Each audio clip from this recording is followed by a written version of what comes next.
What is good, my guy? Can't hear you, brother. Can't hear you. Unmute your mic. I wanted it muted. I just wanted to fool people. Like I wanted them to think they're still hungover from New Year's. Facts. What's going on? We already got some heads. Oh, Nico, what's good, guy? What is popping? Rude Knock, my guy, always showing love. Yes, sir. Rude Knock was good. The Condor. Condor, that was fire. That was fire. Right? That was. Whoa, Rude Knock is smart, but he needs to stop smoking weed. That boy smokes too damn much. My man Angel in here. What's going on, baby? So we in here, Shakey Vibe Podcast EP 10. Number 10, man. I'm getting ready, baby. You ready? You warming up? Dun dun dun dun dun dun dun dun dun. We got that guy. We got the guy. We got that guy. The Cypher killer. Boy, I'm telling you. We got one of, I would say, one of the people that influenced me a lot to go and do this reaction shit. This guy is smart, funny. He has an infectious laugh. His laugh, when he laughs, I laugh immediately. That boy's fire. You want to bring him in? I'm excited. I need this man in here now, son. I want to see some flames in the chat, y'all. Let's get going, to bring baby. This man out. Throw some flames in the fucking chat. Let's go. Shakey Vibe Podcast. Throw your flames. Let's see them. Ladies and gentlemen, the king of reactions, the king of this rap shit, the one and only, my guy, King motherfucking Blitz. What is good? Oh, he's in a bowl now. He's showing.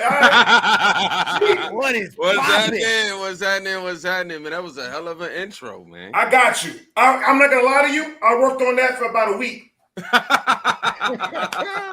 Man, I'm on it, bro. That's crazy. I literally sat down with my phone and I'm texting this shit out like that. That's fucking corny. It was a crazy week. I went to work late because of this shit. Oh man, there's love. There's love. How was your New Year's? How was your Christmas? How was everything, brother? Talk to us, man. Yes, all that. Everything was great. Christmas was great, and I was happy to see the smiles. New Year's, we all here, so everybody's blessed. Facts. I saw that little video you put up with the kids counting down the New Year's. That was awesome. Man, I appreciate it. I appreciate it, man. Yeah, we in the Kingdom. We went live last night, and we did the countdown. You know what I'm saying? So yeah, shout out to the Kingdom in this thing. I see y'all. Jack, Malia, Randy, Runak. Yes, sir. XR, I see you, man. Yeah. They're all here for you, my guy, man. I'm telling you, I was excited when you told me I'll fuck with it. I lost my mind. Nah, man. It's all love. You always showing love. Shakey showing love. I know I was late. But I my bad, bro. You know what I'm saying? But It's all good though. We thank here. y'all, That's man. what we here for. We all here to like fucking spread the love for the underground culture. If the music's dope, you better believe me and Ray are gonna jump on it, react to it. So it's like it is what it is, right? Yes, sir. It is what it is. Yes, sir. And your fan base is nuts, bro. Yeah, Man, they amazing. This family. Facts. I'm telling you, every time I react to yours, they always showing me love. They always retweeting my stuff. They doing all type. They crazy, man. No, I'm in the kingdom. No, you defined them perfectly. Crazy, bro. Crazy. Cool ass crazy. It's lit. So Ray, you want to jump in? I ask the man a question. I got 20. Go for it, man. It's on you, man. I got you. Unsubscribe. Uh-huh. Talk to me about the idea behind it. The idea was just trying to show the direct effects of social media in my career and in my personal life, and how it really plays a major role into our advancement and also our decline. That was pretty much the purpose. Facts. Because I reacted to the one joint you did, and I'm like, I'm not going to listen to the rest because I want to actually do reactions to it. I appreciate it. That shit is just fire. That one, bro, I'm telling you, I bump that shit almost every day in my car. It's on my playlist in the morning to go to work. Man, keep bumping that shit, man. Because, that was pretty much set the tone. You know, I wanted to set the tone and let people know, like, yeah, bro, I'm in this motherfucker and I'm going heavy every time. Every time I'm dropping this year, it's going to be the same. Oh, I can't wait. I can't wait. Now, I've been following you since it's been like about 2.5 years. And I'm always like watching your reactions. And then I found out you do rap too. So I started to fuck with you for a minute now. Yeah. What made you take that step and do that reaction shit? The Kingdom. Shout out to Hug Life. Script work. So my bros, they was trying to get me into reacting for a while, and I was kind of like, nah. Then I did a feature with one of the bros from Script Work, Marcus, Dilemma. And when I did that feature, I finally seen like a response in real time. That was my first taste of YouTube. And then from there, I started going live sometime after I released a few videos, and they would be like, yo, you should, start reacting, this, that, and the third. And then I tried it out, and I just started doing really well very early. So it was just, from there, it was just, I don't care about being known as a reactor and a rapper. I just care about creating a career around music that's fun, and then something that will help me invest into what I ultimately want to do. So it was either do YouTube or, no offense, but, go clock in. And I chose to go ahead and hit that upload and hit that notification bell. Facts. Monday through Friday, 8 p.m. Monday through Friday, 8 p.m. I got those days memorized. Yeah, man. I go. It's fun. It's a part of my day. It's almost like, sleeping and eating for me to go live. It's just like, yo, sometimes I may get overwhelmed and get tired, but other than that, it's like, man, I gotta go live. If I don't go live today, it just don't feel right. Facts. I hear you. So you're from Atlanta, right? Originally from Gary, Indiana, but yeah, I'm in there. I'm from Atlanta. I rep Atlanta. Yes, sir.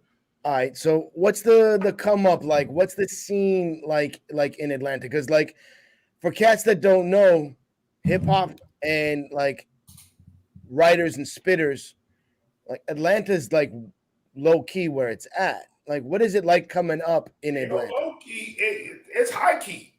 If I'm being completely honest with y'all, I don't know. I'd be in my room, and that's not me saying like I don't peep the scene or nothing like that, but like, I stopped putting my focus into my region and more so into the creating a fan base online. I can tap into more people more quickly.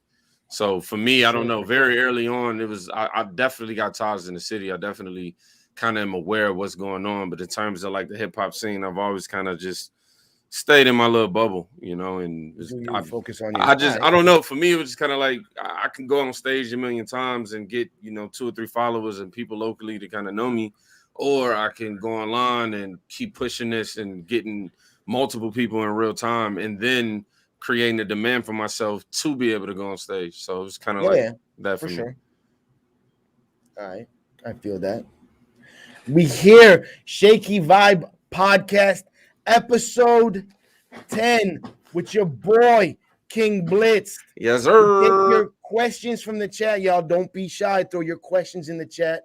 Yeah, When's come the on, next TD. time you're gonna get up close and personal like this? I know Jet gonna come with the weird questions. I'm gonna tell y'all now, Jet.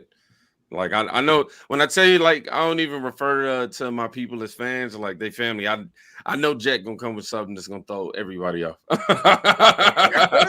what we're here for, though. Facts. So as a writer, as a person who writes in the game, like when you sit down to write, I'm assuming you feel the energy off the beat before you sit down and write. Like you flow switch, or your style and cadence that you bring kind of switches up a little bit track to track. Is that something that's done methodically on each track, or is it just the energy you're feeling and the vibes you're feeling off that beat? It's literally instinct. I don't come with no plans. I'm horrible at writing, coming up with themes and things like that. And I stopped writing about, I want to say almost about 6 months ago. So my process then would just be to start, but now it's the same. Instead of writing it down, though, I just literally get on the microphone and whatever the first word is or the first phrase that I think of, it comes out. And then from there, I just, punch in and develop the whole story. It's never a conscious, I wish I had that ability, but it's never something like I'm gonna write about this and talk about this. It kind of just literally happens. So you Jay-Z the shit? No, not all the way Jay-Z. I sit at the mic and I sit there, think of the line, play it back a few times, come up with the next one, say it as fast as I can remember it. Gotcha. So it ain't like I'm just sitting there going boom, boom, boom, boom, boom, boom, boom, boom, boom, boom. I ain't going 1, 2, 1, 2 with it, but punch in. You should just try it one time. Trust me. But the one thing I will say, since I don't write, for whatever reason, I'm able to retain bars a little more. Like, how if anybody's ever written a verse or anything, you ever like was writing something and then you think of something, a dope ass bar, and then for a second you think about something else and that bar is forgotten. You know what I mean? For me, all the fucking time. Since I've been just rapping on the mic, doing it, freestyling it, so to speak, freestyle punching, it's like I'm able to think of a bar and think about something totally different, lay that down and retain that. Like, I don't know, the memory is oddly better. Dope. Yeah. That's sick. If we got any questions for my man King motherfucking Blitz, brother, my wife thought I was retarded for about 3 seconds.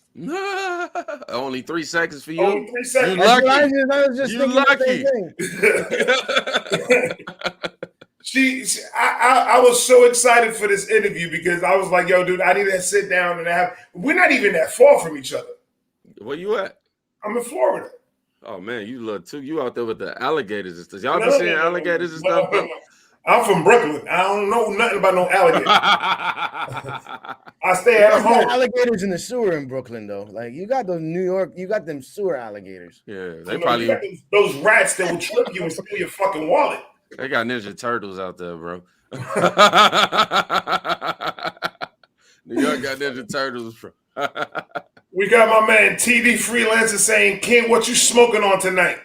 I don't know. Nothing, actually. I'm waiting on the plug to pull up right now. I have not. I just smoked my last blunt recording this remix. I'll tell you what I'm smoking, and it's purple. Oh man, you're annoying.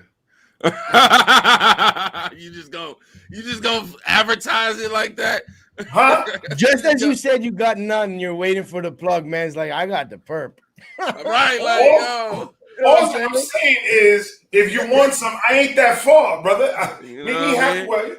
Email me a pack real quick. Come on, quit playing. That's funny shit. If it was only that easy. Hell no. Shout out to you, TD. So go ahead. You go with Ray. You go. Smoke your woo and then ask him a question. Relax.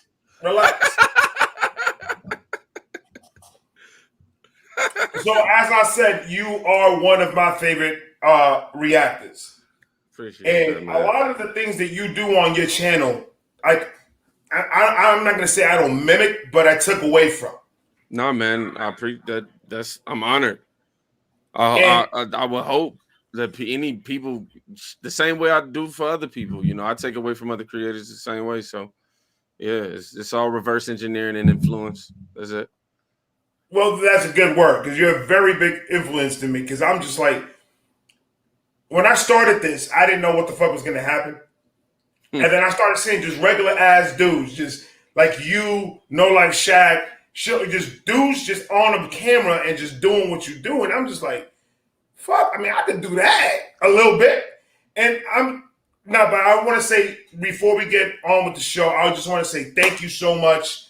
Like, you are a very big inspiration to me, my brother. Man, and I appreciate you that, coming on the show with us. Nah, man, the honor is mine.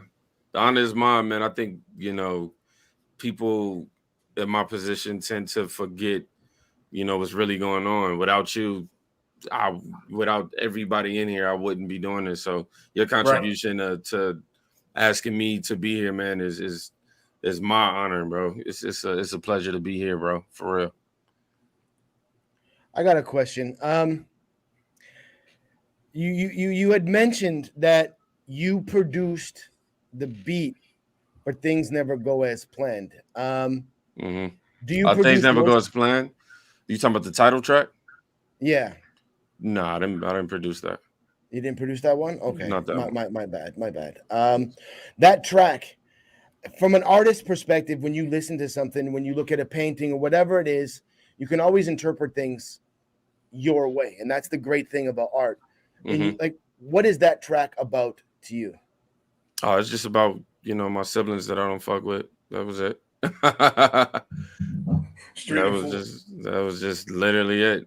It was one of them things where, first of all, I'm an artist, and anything that goes on in my life is gonna get written about first and foremost. So, I used to give a fuck, but bro, like that really held a lot of my potential. But yeah, it was just me addressing my people directly and just letting them know what it was and just letting it be what it was. That's it.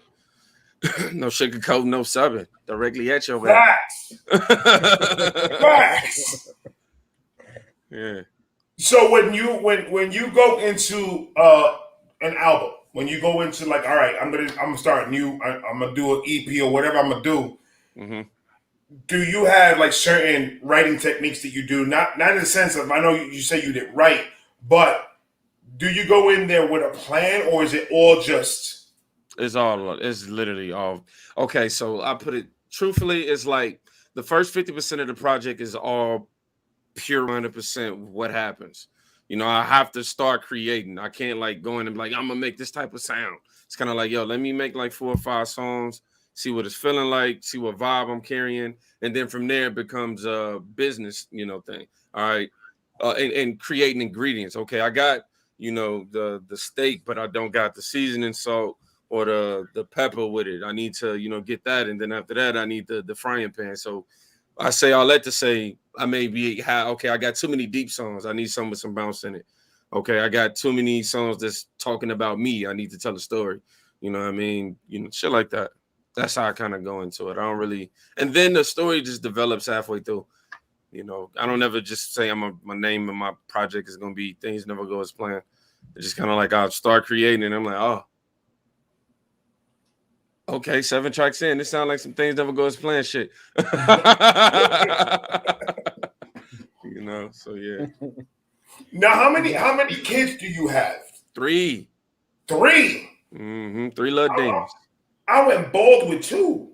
Oh no, man, I'm still Gucci. I'm a little nappy, but I'm good. I see. You don't gotta rub it in. You know what? Yeah, payback. You know what I mean?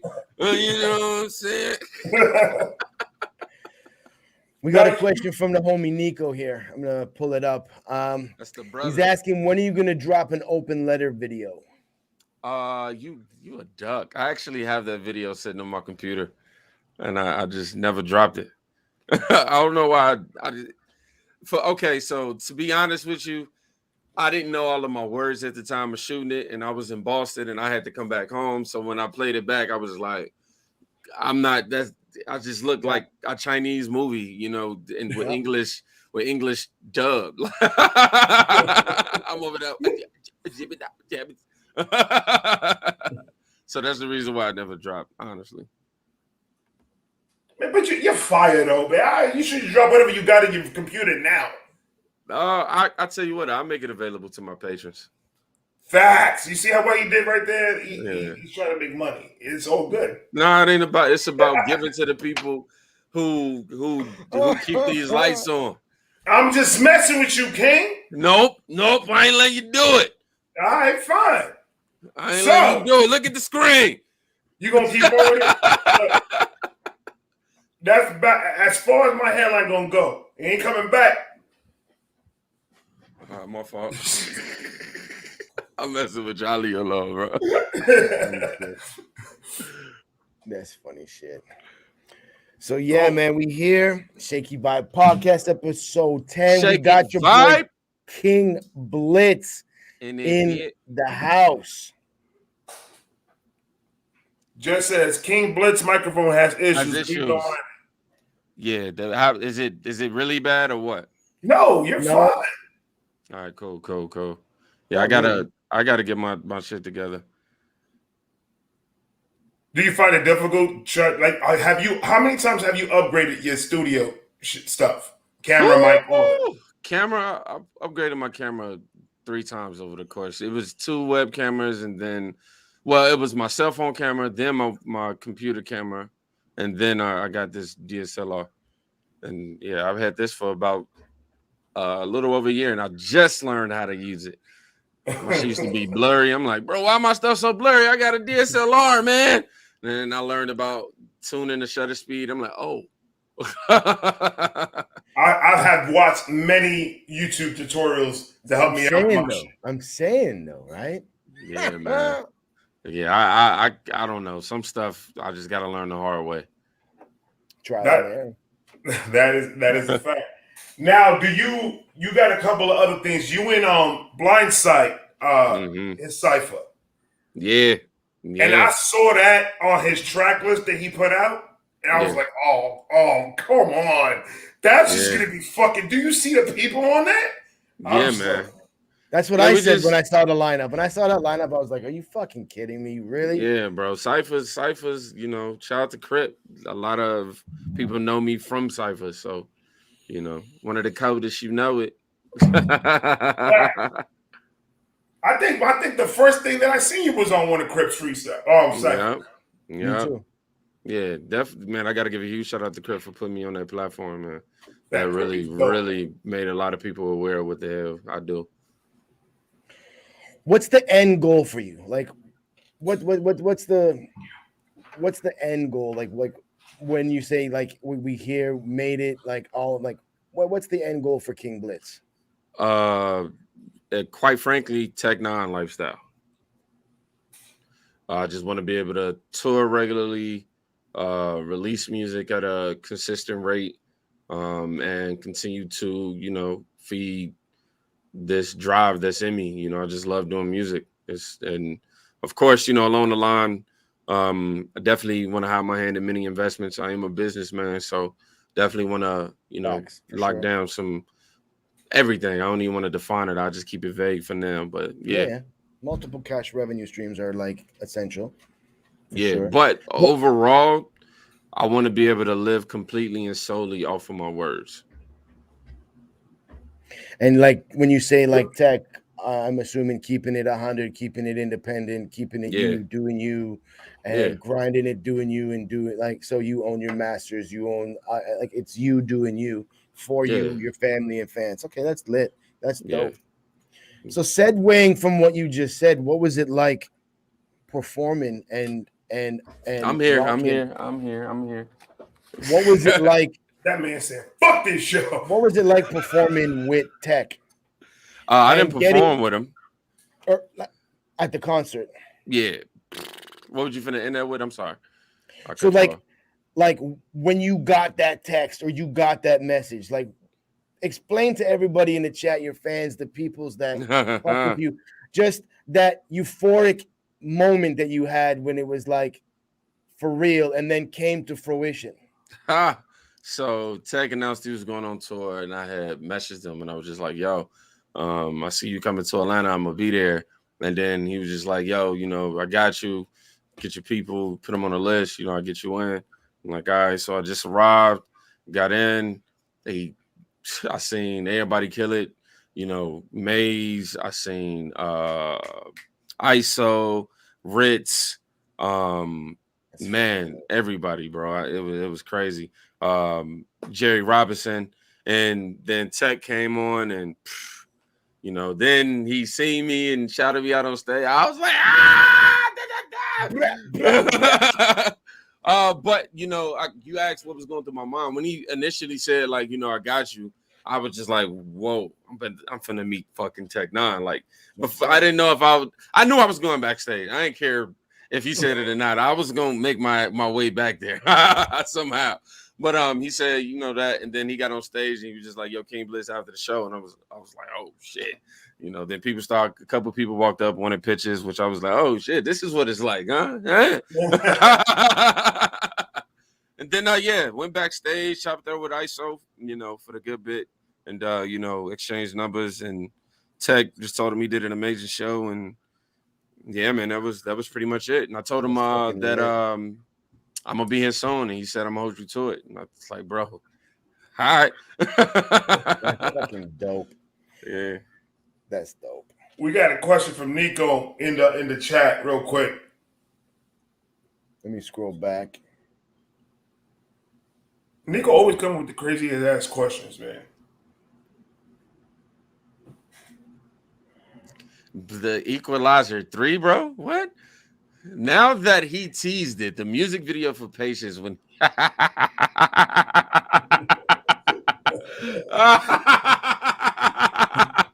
bro, shut up, bro. Just because you see me in that green screen shot does not mean I'm finna be the Equalizer.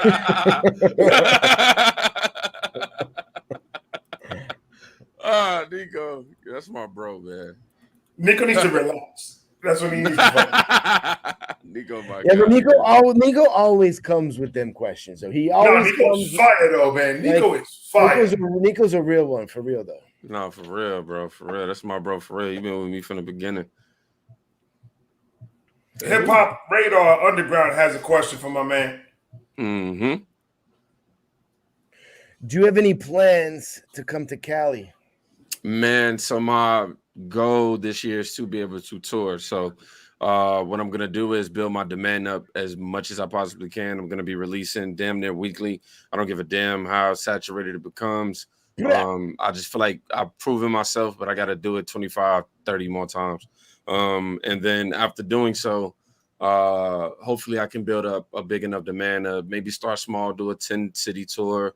And yeah, I'll be there. Oh shit, my plug is here. Hold on, leave it in the mailbox, bro. In the mailbox. You want to go get that? Huh? Nah, ain't nobody gonna get that. We live in a pretty good community. Shout out to you too. Shout out to you too for putting me hurt. Shout out to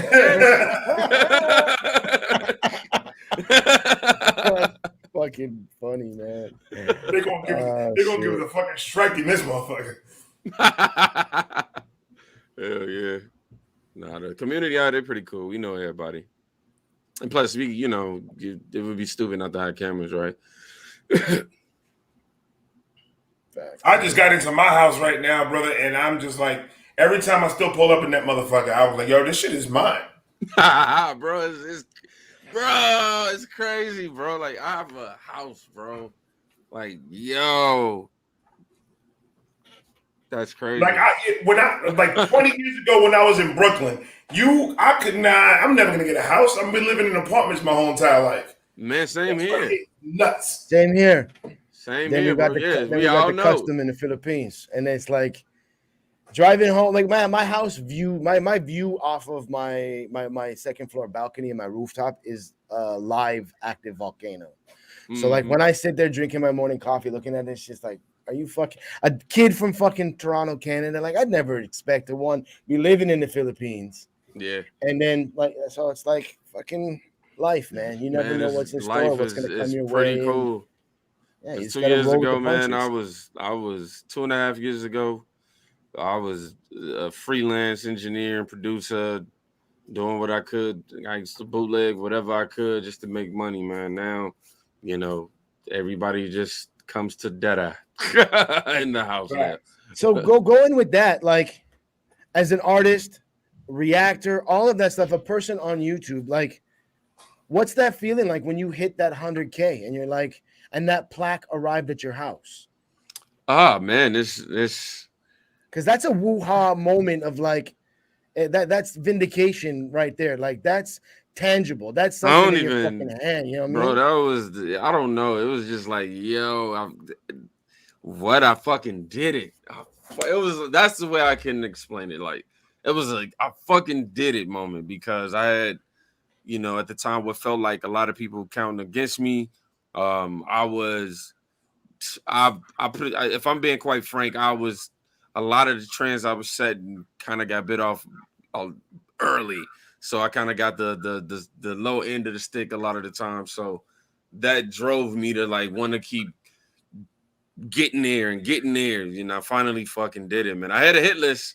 I had a hit list. I ain't gonna lie to y'all. Now I ain't on all that. I ain't on that type of time. I used to kind of. I say you can develop the wrong mindset in doing streaming and trying to compare yourself to people. So at the time, I was driven by that mindset. But yeah, man.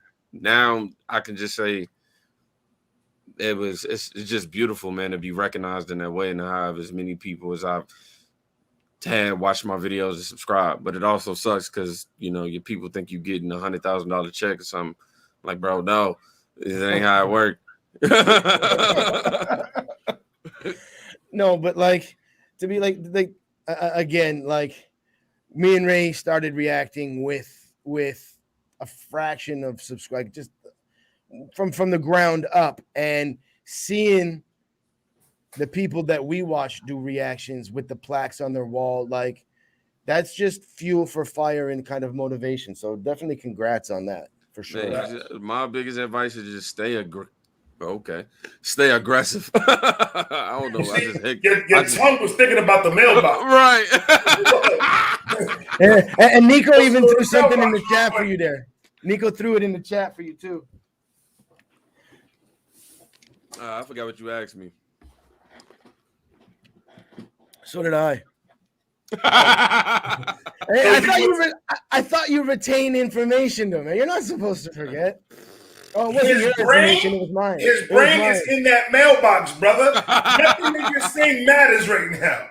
You were saying like stay aggressive and just stay at it. And yeah, bro. Stay aggressive.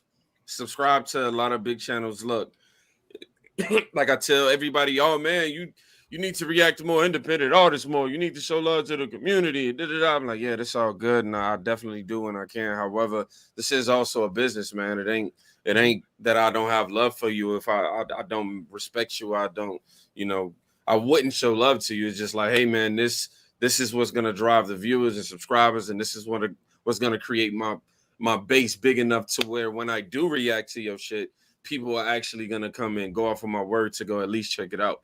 Right now, you gotta be on y'all. Y'all gotta be on y'all. Everything first. That's pretty much how I grew so fast. Some will drop at 12 o'clock. My reaction to be up at 12:15. Some will drop at 4 in the morning. I set my alarm clock, get up tired as shit. Like, I'll be on that motherfucker deep voice. Hey, everybody. Like, all that. Tired as shit. Like, thinking to myself, bro, you're out of your mind. You just broke your sleep just to come react to this. And then go to sleep and wake up, and it's like, oh, shit, bro. That shit just damn near went viral in terms of my numbers. You know what I'm saying? So, always, bro, be first. You never know. Don't expect nothing, but always keep your analytics, man. Nico's got a question for you. Spiders or tacos? Which one fears Tacos. Blitz more? Tacos. Tacos. And I'm terrified of spiders. But tacos. They are it's a fear that you can't explain. You scared of tacos? No, I ain't literally scared of them. They just nasty as hell. Taco Bell. Anything Taco Bell is fucking nasty as hell. Well, then I'm a nasty nigga because I just ate Taco Bell. So you fucking them up, huh? Oh, dude, what? Hell yeah, I believe it. I think I ate a rapper. I don't know. He ate the rapper. He was in the booth. That's funny shit. Nah, man, this year I gotta get rid of this 03 Gucci belly I'm sitting on. I gotta get rid of it. It's the quarantine belly, man. It's the pandemic belly. We all got the pandemic belly, man. If you look at the Kingdom video and look at the Patience video, boy, it just looked like I ate a mushroom on Mario or something, bro. You ate the rapper.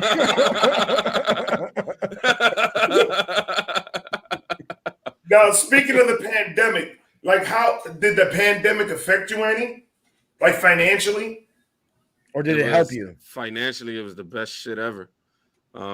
Okay, now I don't want to sound sensitive to the dramatic, effects of what happened and took place that year. However, for me, it was whoa. I did some of the craziest numbers ever. Like, whoa, yeah. That's what I've been hearing. Yeah.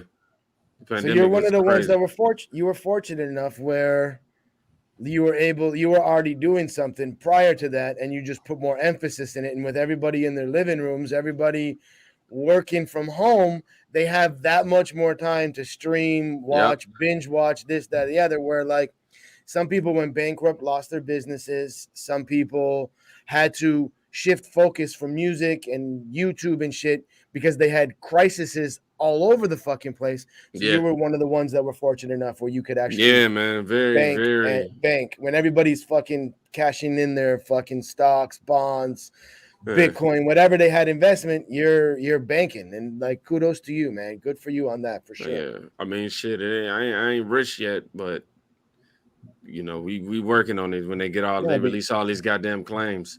Yeah, but you got the infrastructure now. If they release these claims, oh my god. Fucking, I'm just getting used to that shit. It's like, man, please pass the 30 days. These numbers are good right now. Bro. Please pass the 30 days, please. Don't you hate when you get to like day 27 and they be like copyright claim? I'm like, my first video hit 50,000 and I'm like, I think it was like the 24 or 25th day. They're like, your claim has been disputed. And I'm like, oh, wicked. So I thought it was released. I opened the email. I'm like, are you fucking kidding me, man? Like, really? It's fucking Christmas, dog. It's Christmas, man. I have videos over 100,000, 200,000. My highest video, which is almost 650,000. Zero. No, not a dollar. Nothing. God. Nothing. But hey, it's an investment. I was, the trade-off is the artist who created it gets to get their earnings. And while I'm able to, reach new audiences and gain family, so yes. You got some like day ones in the chat, man. Like, oh, for sure. Like I'm reading certain comments, pinning them, putting them up and stuff like that. And like, you've got some day ones that are like heavy in here, and that's amazing to see, man. And it never not makes me feel special. It's not a feeling that you grow numb to. And if anybody does, they just doing it for the wrong reasons. That's a fact. All right, Nico's got another chat. Personally, what's your favorite song of yours that you put out in 2021?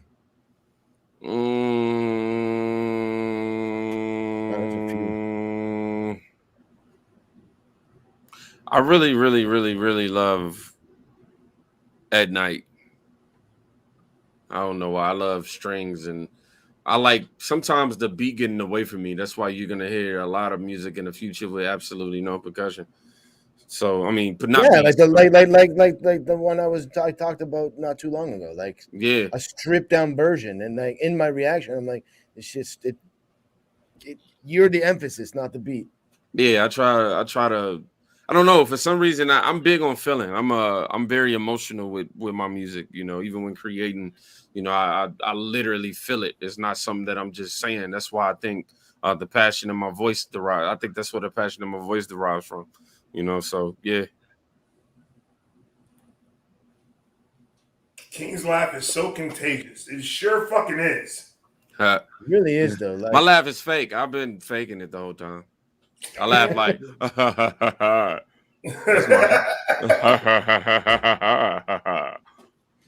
my hey.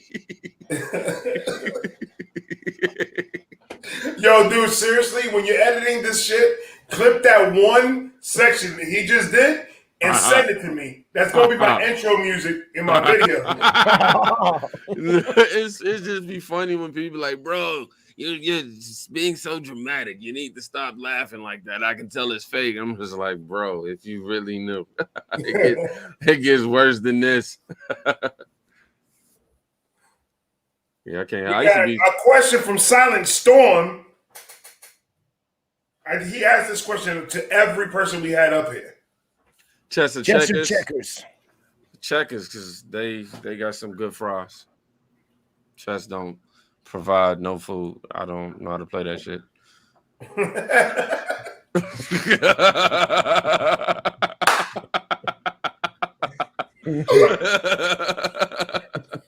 Dude, I must be fucking lit as fuck right now. I just caught that shit right now. that's funny shit. Yeah, we go with Checkers, bro. I love Checkers. Out in Atlanta, there's a spot. Mm-hmm. Somebody told me about it. It was like a private. It's like a family owned chicken spot, and they told me that I gotta go over there. It's in Atlanta. I just don't know where it is. Do they have a lot like around where you at? Do they have a lot of those chicken spots? Hell yeah, man. They finally brought Harold's Chicken from. They brought some shit from the Midwest. They brought Harold's Chicken and they brought JJ's Fish. But other than that, it's American Delis every corner. It's like American Delis and Waffle Houses is everywhere, bro. Everywhere. And you never get tired of them. I ain't gonna lie. They An American deli. What's an American deli? Is that like cold cuts and shit? man, yup. And you know, Like wings. corned beef, pastrami, and all that shit. Yeah, they got all that. Smoked. However, we usually just go. I go there for the wings. Yeah. Yeah, now y'all motherfuckers got me hungry as fuck. Nah, man. Like since I moved to the Philippines, we don't got those like delis here. We don't got those smoked meats and that kind of shit. I miss that shit. Dang, Like, bro, what you over there eating? God. Yeah, send me something in the email. So send me something. That's how that works? Okay. All right, I got you, bro. Let me email you a piece of chicken, bro. I got It's you. gonna taste like shit. I'm gonna tell you that. It's gonna taste man, di- just like a it's gonna corned taste- beef on rye. I could just man. It's gonna be I'm homesick digital. now. That just made me homesick. Yo, we're about to do a part 2 because I'm about to go to McDonald's real quick. You keep on talking. Yo, make sure you give me a double quarter pounder with extra pickle, extra onion. You know what I'm saying? Meet me in the halfway point. I'm not gonna promise that it's not gonna be eaten by the time I get there. What's the point of even meeting there? Like the I had chances the are intent. 50-50. I had the intent to help you out. Bro. No. John Nico's got another question. Did you see that one, Shake? Nico? Yeah, Nico. All right. Besides Michael Jackson or MJ, who would you say are the other top 4 artists outside of hip hop that influence you the most? Jay-Z, Kanye, Will Smith, more specifically the Lost and Found album from him. Ooh. And Eminem. Outside of hip hop. Outside of hip hop. Oh shit, I completely missed that part. But that's a sick list though. Still, those That's are a like solid really, list. that's really influential people. Michael. I don't know. Let me check my playlist. I fucking don't know, bro. Michael. I didn't listen to nobody else like that. Like Mike. Michael's the lick though. Michael's the shit. Yeah, Mike. Doesn't matter how old you are, man. Everybody, like my 5-year-old, I don't know how, but he can fucking walk around the house. I mean, well, singing Drake Beat It and technically, stuff. because he sings. Yeah, I don't know. I kind of was a casual listener to every other genre outside of like R&B, but I never had like no R&B artist that I was like, oh, I want to be like. Maybe Chris Brown, you know. I say Chris Brown. He's definitely an influence. How about engineers? How about like producers? All right, who are the five? Who are the top 5? Like, who are some of the producers and shit that you would want to work with? Timberland. Minus the ones that everybody knows, like the Timberlands, the fucking Neptunes, and shit like that. Like, shit, I'm gonna still have to say Timberland. Fuck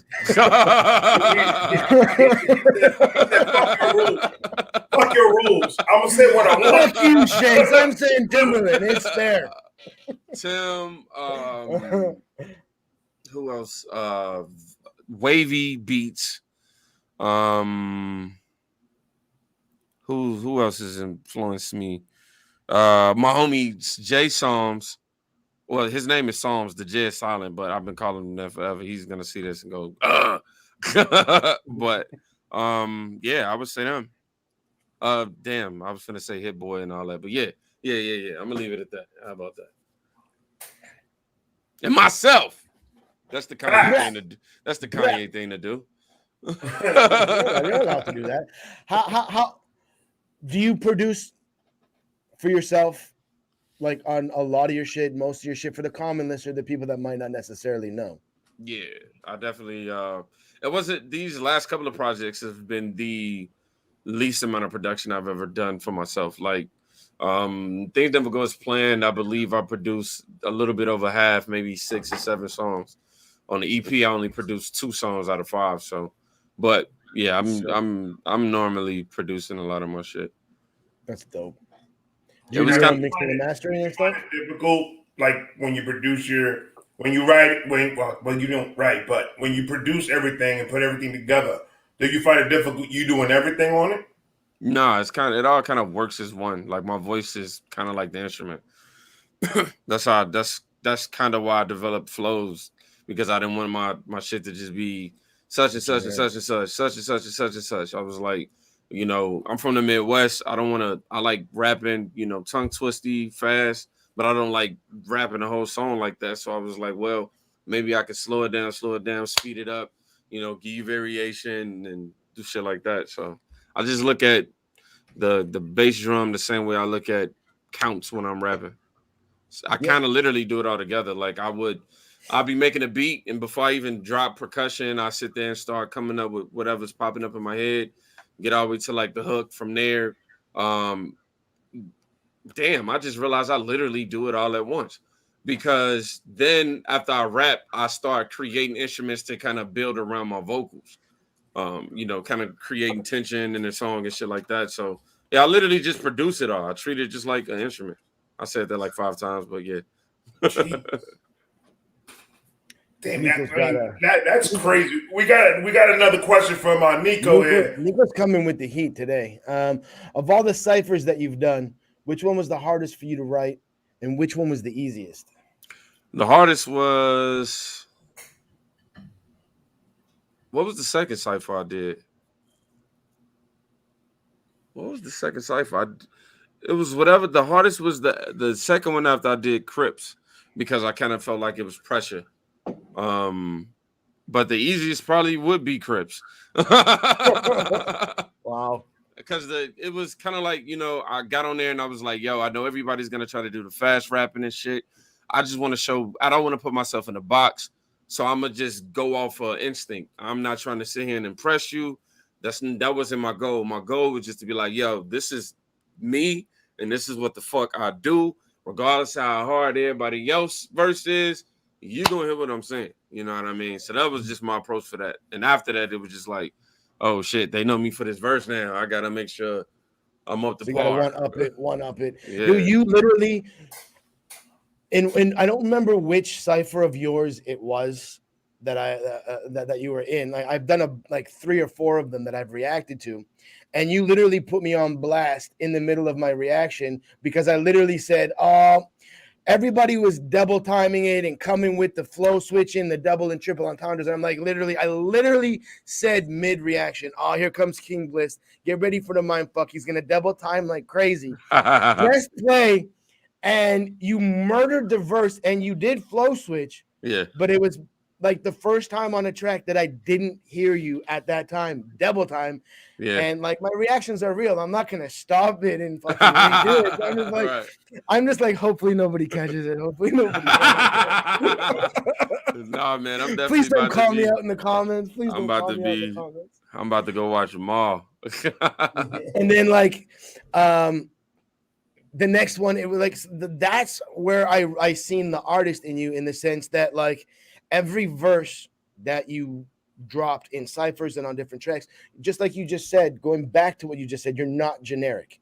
You switch it up, you play around with it, like you know who you are because your voice is very unique and you got that voice. So when you hear it, oh yeah, that's Blitz. But like Meth, you know it's Meth because of the voice and his bar pattern. You know it's Red because of the voice and the bar pattern.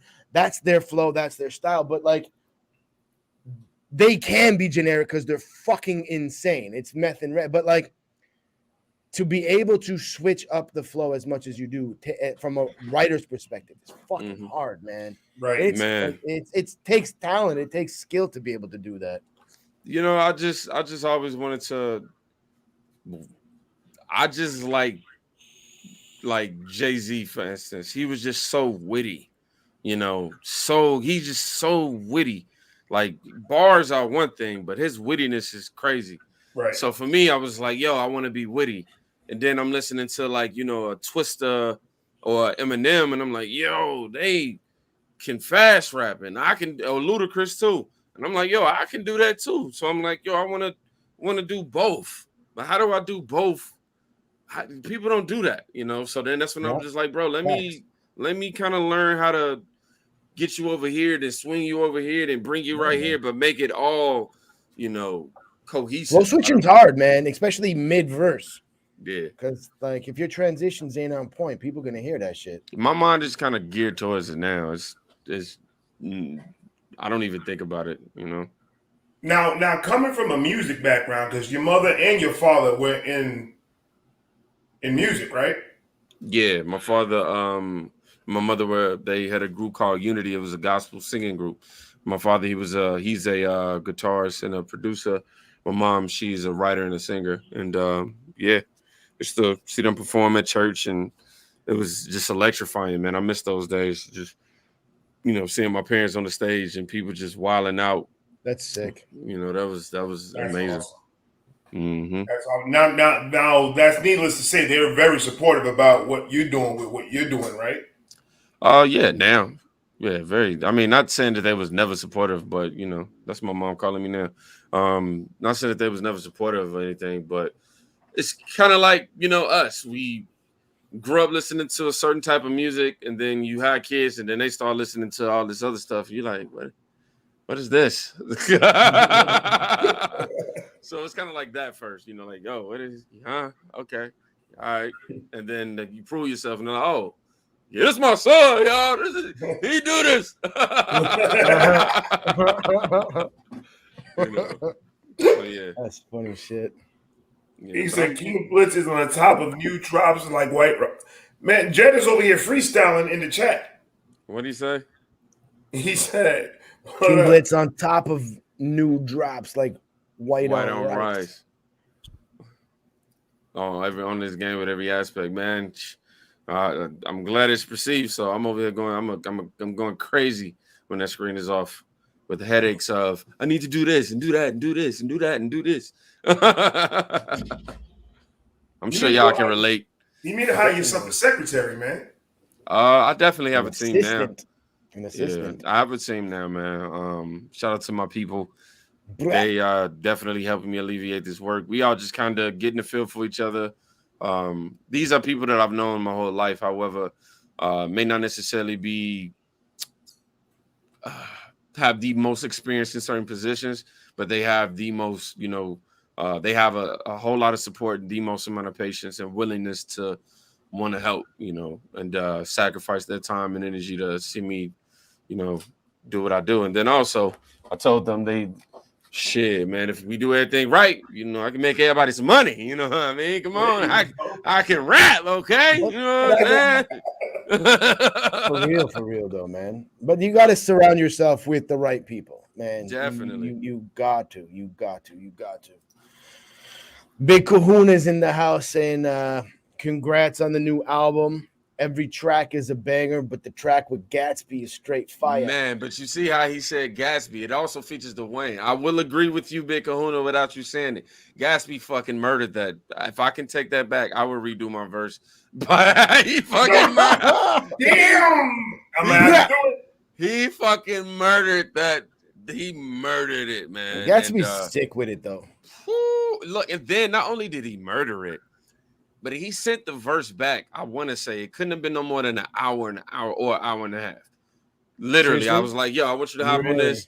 And literally, I'm, chilling. Next thing he's like, yo, bro, check it out. I'm like, you got the stems in an hour. Bro, I'm like, yo, this is crazy. And then I heard it. I was like, oh, I got too much pride to be like, I'm going to change some of my bars in my verse. I'm going to just let it rock. That's funny shit. But it's like what I'm noticing is like, since I've dug deep into the YouTube community, the spitters, the reactors and stuff like that, like it's not just one or two. There's like a shit ton of you guys that just forever spit heat. And it's like, it's crazy. Like, I wish the rest of the world could tap in to the YouTube community and the spitters. Cause like, when you hear the buzz of, there's no the golden era for bars and lyrics, I'm sitting here thinking like, are you fucking deaf or are you just blind? Nah, man, YouTube spitters are just ill right now. For myself, I take full responsibility by saying that, it wasn't until recent that I became, a fan of myself, meaning like I've gained the utmost confidence in myself. But I take full responsibility in just, being ignorant to information that could help me put my music in front of more people. So this is the year of me realizing that and, learning marketing, learning how to get this shit out, learning how to build relationships, learning how to really circulate it, not just post it up and pray to God that someone just sees it. Yeah, Yeah, exactly. So for sure. I don't put all my hopes in I don't marry music no more. I just create, enjoy it, have fun with it, release it, trial and error, find new tactics to try to get more listeners. And that don't work, or if it does work, try it again, repeat, until we create a process that snowballs. And once that happens, then, I'm going to be on tour. Right.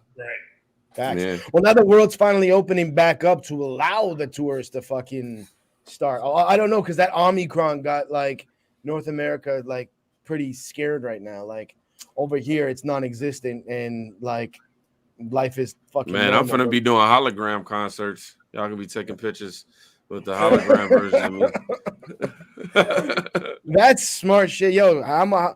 I can't get out there, man. We're on quarantine, but I can send you this hologram. Just throw me some racks, and I'll send you the link.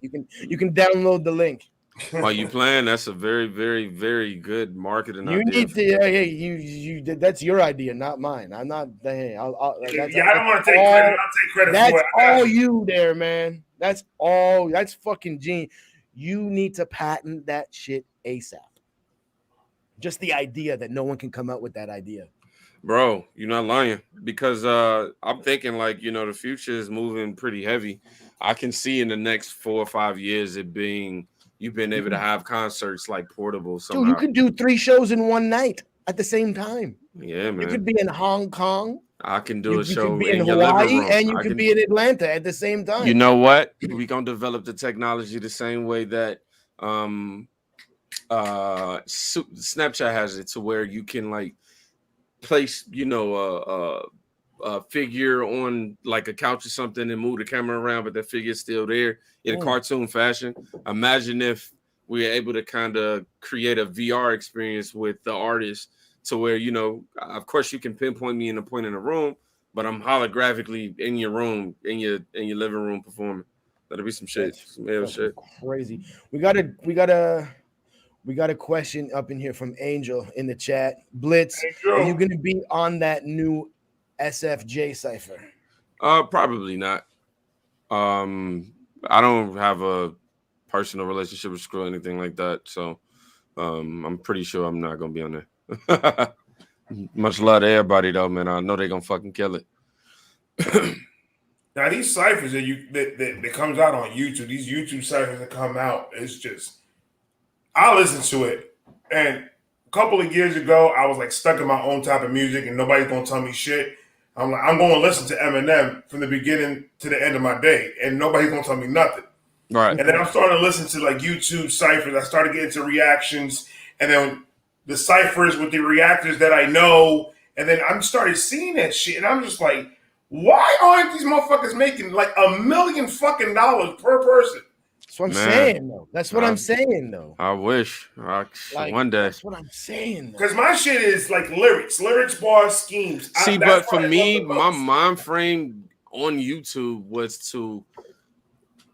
I'm not running away from the YouTube rapper title at all, but the reason why you don't hear me rap fast and ciphers and shit like that, is because I want to let people know, like when you hear me, you're hearing them artists. You're not just hearing somebody who raps, trying to make bars to make reactors go, you know what I'm saying? I'm actually, this is what I do. I compose music, you know, not just finding an Eminem type beat and let me rip it harder than him and, you know, caption it the right way and put it in these blogs with the clickbait shit, with the saying some slick Eminem shit to get. I just, that ain't me, bro.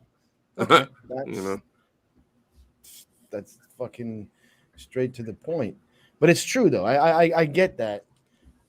Big Kahuna's got a question here. He's like, he's asking if you've ever performed at Clip Monsters venue, the Barnacles. No, he's offered. He's asked me to come a couple times. I respectfully declined it at the time, just because it'd be pointless performance sometimes.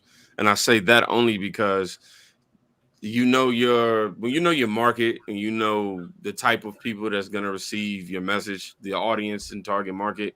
You just realize certain targets ain't your target. You know, I can't go into the club and rap, you know, at night. Hell, I can't go into the club rapping things never go as planned. Be on the stage. Y'all really let me down. Counting these blessings, but the ones I grew with not around. I'm like, bro, what? They're like, hold on, I'm trying to sip today. Man, don't be harassing me about them Kingdom beanies. That's literal harassment on your screen right now. You don't even know. That's a shout out to Nicole, because oh my God, they Rufus in my yellow hoodie and Nicole and beanies, they literally out to get me. They've already went on the Rufus hoodie. I just didn't pin that comment. They were already in the chat.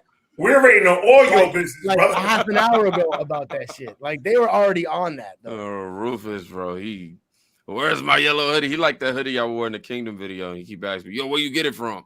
I'm like, bro, I don't remember. Man, give me that hoodie. I'm like, bro, why you so aggressive, man? Calm down. So Kahuna asked a question we kind of already touched on it. He asked, what was it like meeting Tech Nine and the whole strange family down backstage? It was surreal. It was kind of like you see these people on YouTube. You got to remember, like, we watch a lot of artists on YouTube, you know, to the point that when I was on Harry Mac's live stream, I literally felt like I was watching them on YouTube.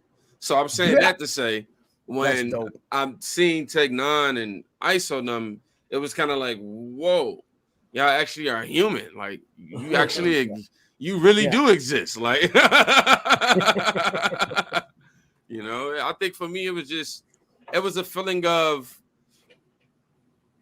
you know, not I'm supposed to be here, but it wasn't like overwhelming in the sense of a feeling that I'm not used to it. It felt like this is me. Like I didn't walk in there like with high expectations or with all these different possible outcomes to try to grab something tangible out of the situation. I just felt like when I was in there, it was kind of like, all right, man, I feel this feels normal to the point to where I feel like I can say, I'm gonna see y'all pretty soon. The kid in you came out though. You know what I mean? Like, oh yeah, of course. That was because I'm being Tech 9, bro. Fuck you, mean? I was like, yeah, I'm back there like, yo, dude. I remember when Eminem was in Madison Square Garden and he was giving out autographs in the Virgin Record store in Times Square. And I went and got an autograph by Eminem. I forgot English. I almost knew a little bit of Spanish. I didn't know nothing. Man, I was like stuck on stupid. That's how I was when I seen Michael Jackson. When I seen him, bro, I literally. Yo, fuck. That's lit. Literally. And then when the car door closed, that's when it was like, oh shit, you need to get an autograph. And I didn't get it. But it was. Man, I seen him. That's all I care about. I seen him. I remember how he walked out. I remember how his elbow moved. I remember everything, bro. He had the black on with the gold trim, the black glasses, head was down. He didn't surprisingly look normal as fuck. He didn't look scary. I was kind of like, oh, your nose don't look torn off, bro. it looked normal from here. I don't know why.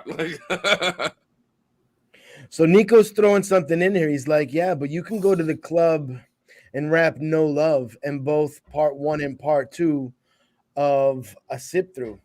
Oh yeah, man, that's definitely a fact. I got some records to hit the stage with, most definitely.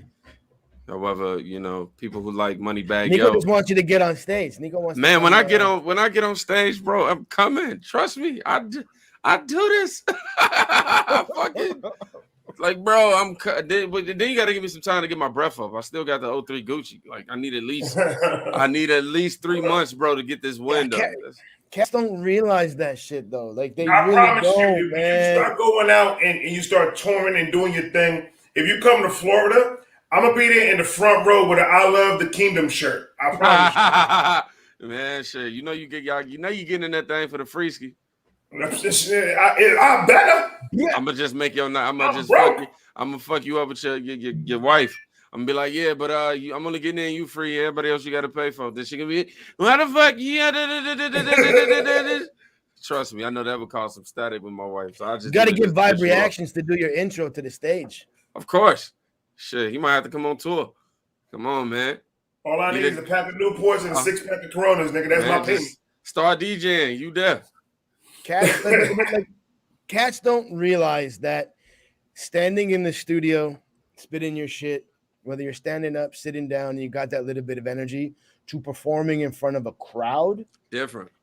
You're like how fast you get gassed. How like cats don't fucking realize, like, especially if you've got tracks where you're flow switching and you're going from single time to double time and stuff like that. By the time you finish your first verse, like later, you're gassed. If you don't have a hype man, I don't understand how cats like Busta can do a whole show without lip syncing. Busta doesn't do a show because Busta's a fucking alien. Busta does it with instrumentals. He does it old school. He doesn't do it with his lyrics playing in the background. So it's just him and Flip. Like I did a show last weekend. I was gassed after a song and a half. Bro, I'm like, the DJ was gonna play the next track, and I'm just like, yo, hold on. I want to talk. I want to get the crowd amped. So I was like, when I say hip, yeah, like, and that's just because I need to get my fucking win back. That's and hype the crowd up, but it's like, and I'm so direct. I would literally be on the stage, like I've been on the stage and forgot my words, but like, y'all, I don't forgot my shit. Hold up. And such. I'll be in there like, look, bro, I can't breathe. Hold on. Give me 1 second, y'all. Look, I shouldn't have smoked that blunt. This, that, and the third. How y'all doing today? Though? Hold on. Can't ask too many questions with H's. Take too much.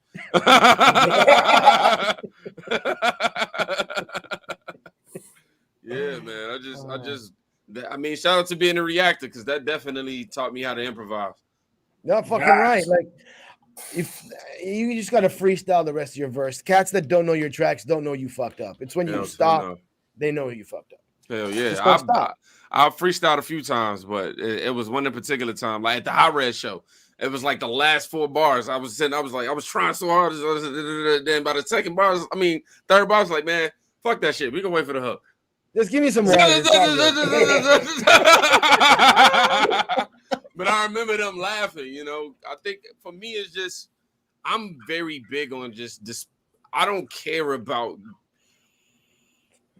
having the politically correct perception with a lot of things. You know what I mean? It's just like, look, bro, I'm human. Look, I fucked up today. For the most part, I'm not going to fuck up the experience. I'm going to make sure you get what you're paying for. That's going to happen. However, while doing that, I do got to realize I got a heartbeat and a brain, bro. You're fucking human, man. I'm human. You know? Facts. But I think that's why there's a lot of people that fuck with you, because you give that energy out. I mean, it's bro, trying to be anything other than me is exhausting. Yeah, but you also keep it 100. Like when you, even in your live streams, like you keep it 100. You're not fake. Like if someone requests a song in your live streams and you're not rocking with it, you're not like majority of people in their live streams that are going to pretend to vibe with it. You call it like it is. You say, nah, I'm not rocking with it because of this. The mix is not good. You're a little bit like you keep it 100. So like in your live, that's why I'm in your live streams, because you know what you're gonna get. Like you're gonna keep it 100. You're not gonna sugarcoat shit. The intention behind the Kingdom Radio live streams is to be exposed to different types of music. It's to purposely go in there knowing you don't listen to country, but say, hey, today I'm gonna be exposed to some country records. Why? Because what's most important is that we hear and we're able to listen to music and be with each other. You know what I mean? And the bigger picture is the fact that we all walk from completely different backgrounds. You've been growing up listening to rock your whole life. You've been growing up listening to country your whole life. I've been growing up listening to hip hop and R&B. You've been growing up listening to hard metal. But we all in one room and we all still chilling and laughing the same, joking, from people from 60 all the way down to 18, you know, age group. And we just being there. So it's like when I'm listening to the music, it's like the very first thing I try to do is find what I can appreciate about it. Even if a song is whack, I can find you can always, because I'm a musician, I can hear, oh man, I like the way this is tuned, or I like the way they mixed this and did that, but I don't like the beat. You know what I mean? I don't like I didn't understand the message. I didn't get this, you know, but for the most part, we just try to be friendly, man, and just have a playlist of people with a good variation for the people in the kingdom. At the same time, you're killing multiple birds with one stone, because you're helping to grow your channel by doing that. It's opening up you to artists that you didn't know were there. So it's opening you up to new reactions, and then their fan base, and it's just everybody's kind of helping everybody. Like that's where the reaction and the reactors are vital in today's music. That's what I said earlier. Like people don't listen to radio. It's the reactors that are putting people up. I'm not listening to before all this. I had never listened to anybody like YouTube rapper, whatever you want to, underground artist. I wasn't in it. I was into what I liked, and then this started, and then I'm just like, dude, these motherfuckers are dope. Yeah, this is crazy. Yeah, and I appreciate it just for that fact alone. Reacting has helped my music. Just listening to like Pink Floyd, for instance. Right. I know I'm not working on my next album. I canceled working on my next album so I could just release more music. But I know when I do, I want to create sonically what Pink Floyd did with The Wall. They had very, very fucking beautiful melodic harmonies, and then instantly just hit you with the hardest shit ever, just like out of nowhere. But it made sense. It wasn't just I was like, bro, I gotta adopt this. I want to create a project where you just hear something that's just so fucking beautiful, and then it just switches, and it's like, oh snap, this is hard, you know. Pink Floyd are geniuses, man. You ever smoke? You ever smoke and watch The Wizard of Oz and on mute? And that was very specific. They go in sync. They go in sync. As the scene changes, so does the melodies and things within the album of The Wall. It's retarded. Yeah, you got. So you ever heard of Jethro Tull? Jethro Tull? He just gave me something. That's very interesting. What if artists actually did create albums based off like not only based off their favorite movies, but based off the emotions that them like creating oh man, that's fucking sick. That's a cheat code. Create. If you do what I said, even for the first 10 minutes of The Wall and The Wizard of Oz. The Wizard of Oz, you're gonna be like, holy shit. So pretty much what you're saying, King, you is can do that to Mario Brothers 1. Take each verse or each track in that. No, because like the way the and wall make it a story. The way the wall is structured is Pink Floyd's. It's like a symphony. It's constant. The flow and structure of every song changes and goes into each other. And as you're watching the Wizard of Oz and listening to it, the music changes perfectly in sync with the moods, the tempos as the fucking movie. It's crazy retarded. Oh, my dad's a hippie from the 60s, and my dad put me on. Yeah, I was saying exactly that though, Bob. I was saying that what if like I watched like my favorite movie and I muted it and I'm just like, yo, what is this scene saying to me right now? What does it feel like? That's what I'm saying. That'd be lit. Let me go ahead and create music around that, and then boom, like, oh shit, I'm rapping to the tempo and frequencies and texture of this fucking movie right now. That's it. I think that's Diamond Record right there. Yeah, man. That's like I'm still trying to craft the perfect album. Just holler me out in the credits. Oh, of course, bro. You know what I'm saying? We give everybody credit around here. Everybody. That's you playing. I'm dead ass. Jet's got a dope question here. He's like, Blitz, I know people can be jerks and like to clown around and stuff like that. So does it offend you when people clown on you? Does it inspire you? Are you able to draw from it? Do you cry a little bit? Very early on, if when you're not used to so many people, not criticism, but so much hate. It can definitely overwhelm you in the beginning, but I'm pretty numb to it now. I will admit that I definitely had them days where even Jet say some shit and I'd be sitting there like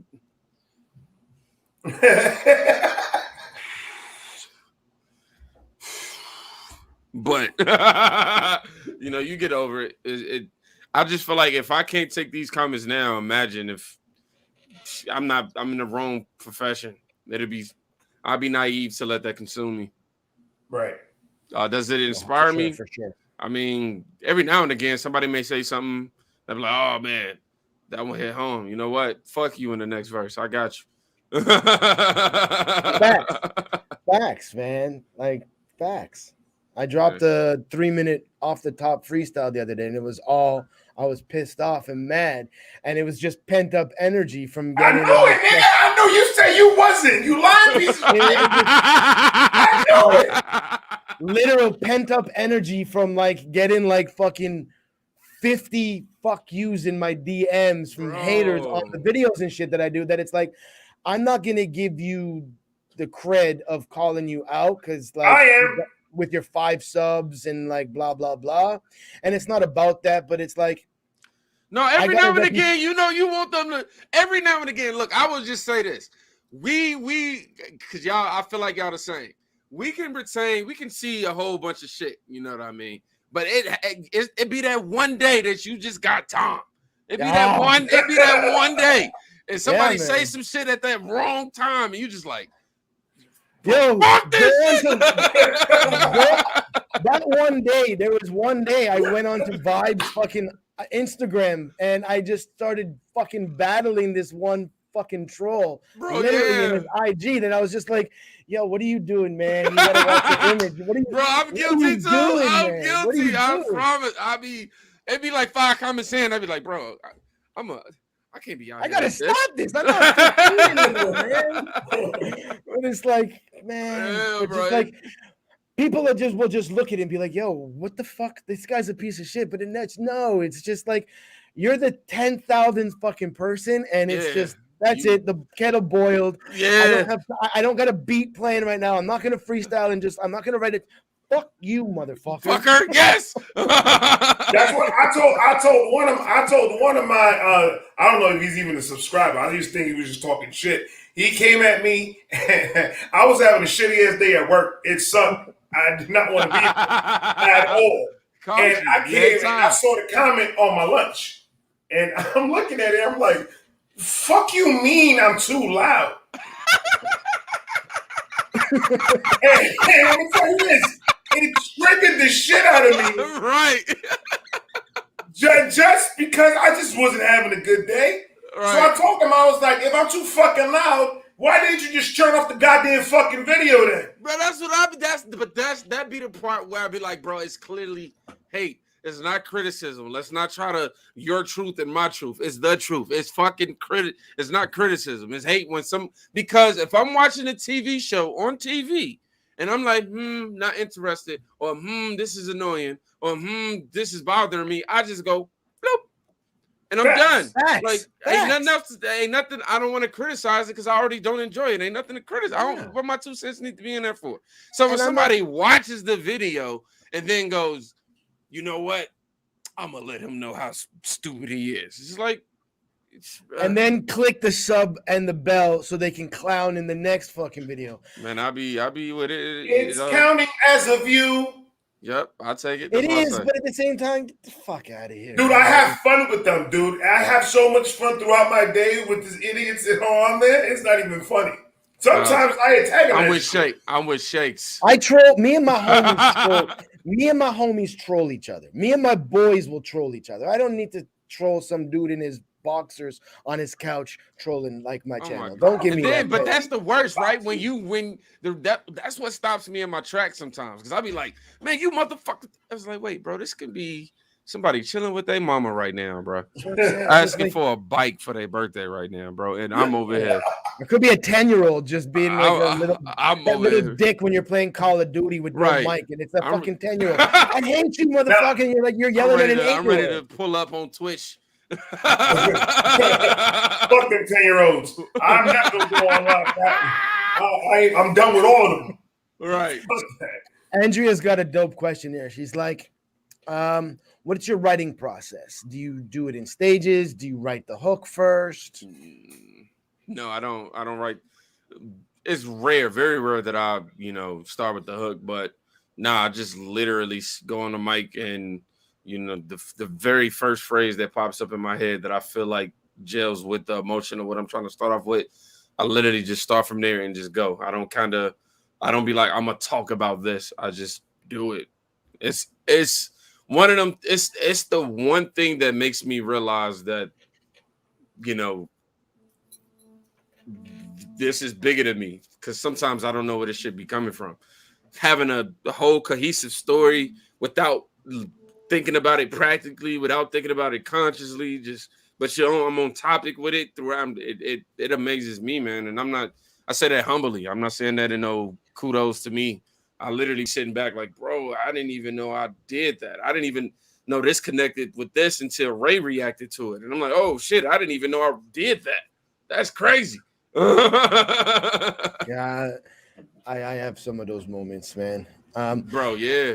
I hate by the time my tracks get released, I find that I hate my shit just because I've heard them so many times before the release. Like listening to it from the mix, listening to it from the next mix, from the master, then after you write it and you go over it and you're just listening for mistakes. And by the time I release it, it's like, oh, why are you playing that track? Yeah. Why are you playing that? But you know what? And I think that's why I stopped writing, and because the writing process is what often was the longest part. It was always like, I'm writing a bar, then I'm looking at the words like I gotta top this bar, and I gotta, come hard. And it was just like I want to hear it. Like for me, I just want to hear it. So it started off with me just humming it and then filling in the words to now it just sit there. Now you're like Jay in the booth. Man, I'm trying to one day give me another 2 years to kind of perfect the method. I'll be like, yo, I'm writing whole verses in my head. Now, you got 6 months. You got 6 months. Bro, don't challenge where's me. Frederico at? I'm a relentless ass dude. Where's Frederico at? Nico wants to know, where's Frederico at? Did you give him the day Fuck off? that nigga. That nigga is in his dumbass mother's house. I don't even know who the hell that is. You ever watch Ray look to the side and it's like, you need to chill? It was Ray. I don't know. Vibe reaction. I don't know who. No, I don't know who Vibe is. I never heard of him. And he I'm leaves. out. He got it. Perfect timing. No, I'm glad. So the person he looks to is Frederico. But it's nobody. Frederico is nobody, bro. What is this? Your imaginary friend or something? That's exactly who the fuck it is. I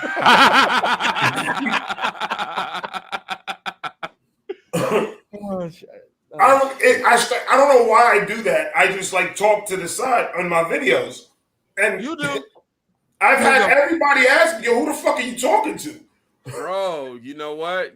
That's a shirt. You better make that some merch. It's already there. I got it put in there. It's in my brain.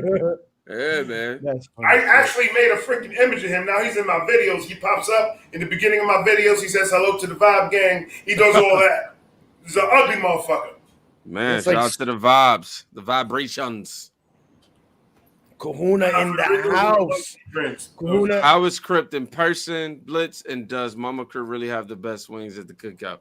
Yes. The secret is in her sauce. Ooh. So, woo! She got Really? some crazy going on with that wing sauce, bro. How's Crypt in person? Crypt is the most normal person you would ever know. Like, he just normal as fuck. And, you know, he'll go to White Castle with me at 2 a.m. when I be having them high moments. So, appreciate you, bro. We be out there like, yeah, I want some White Castle. You want some White Castle? I'm like, yeah, let's go. That's dope. Andrea's got another question here. What do you do to de-stress and get away?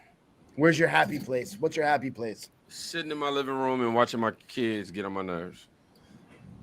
That's a beautiful moment. When I say that's literally the best part, as annoyed as my nerves be, and they running around and doing all that, it's the most refreshing because I constantly remind myself like I'm gonna miss these days. You know what I mean? And it's the one thing that it gets me away from the internet. You know, it makes me be like, yo, I'm a father. I gotta guide this heart and this mind. Right now, I'm the hero, so I gotta continue to play this part. You know, up until one day they realize I'm human. So, yeah. So they realized my parents was human. It was weird. It was like, oh shit, you go through heartbreak too? I still look at my pops like a fucking. I still look at my pops like he's Superman. Like he's Superman. That's what's up, man. I still like he's like people are like, yo, who's your role model? Blah blah blah. It's my pops, man. Like the shit that he was able to do for us as a kid growing up. Yeah, that's Superman right there. Facts, man. Shout out to my pops too, man. I know you're gonna watch that. I love you too, Dad. Don't be out here like, why you didn't say me?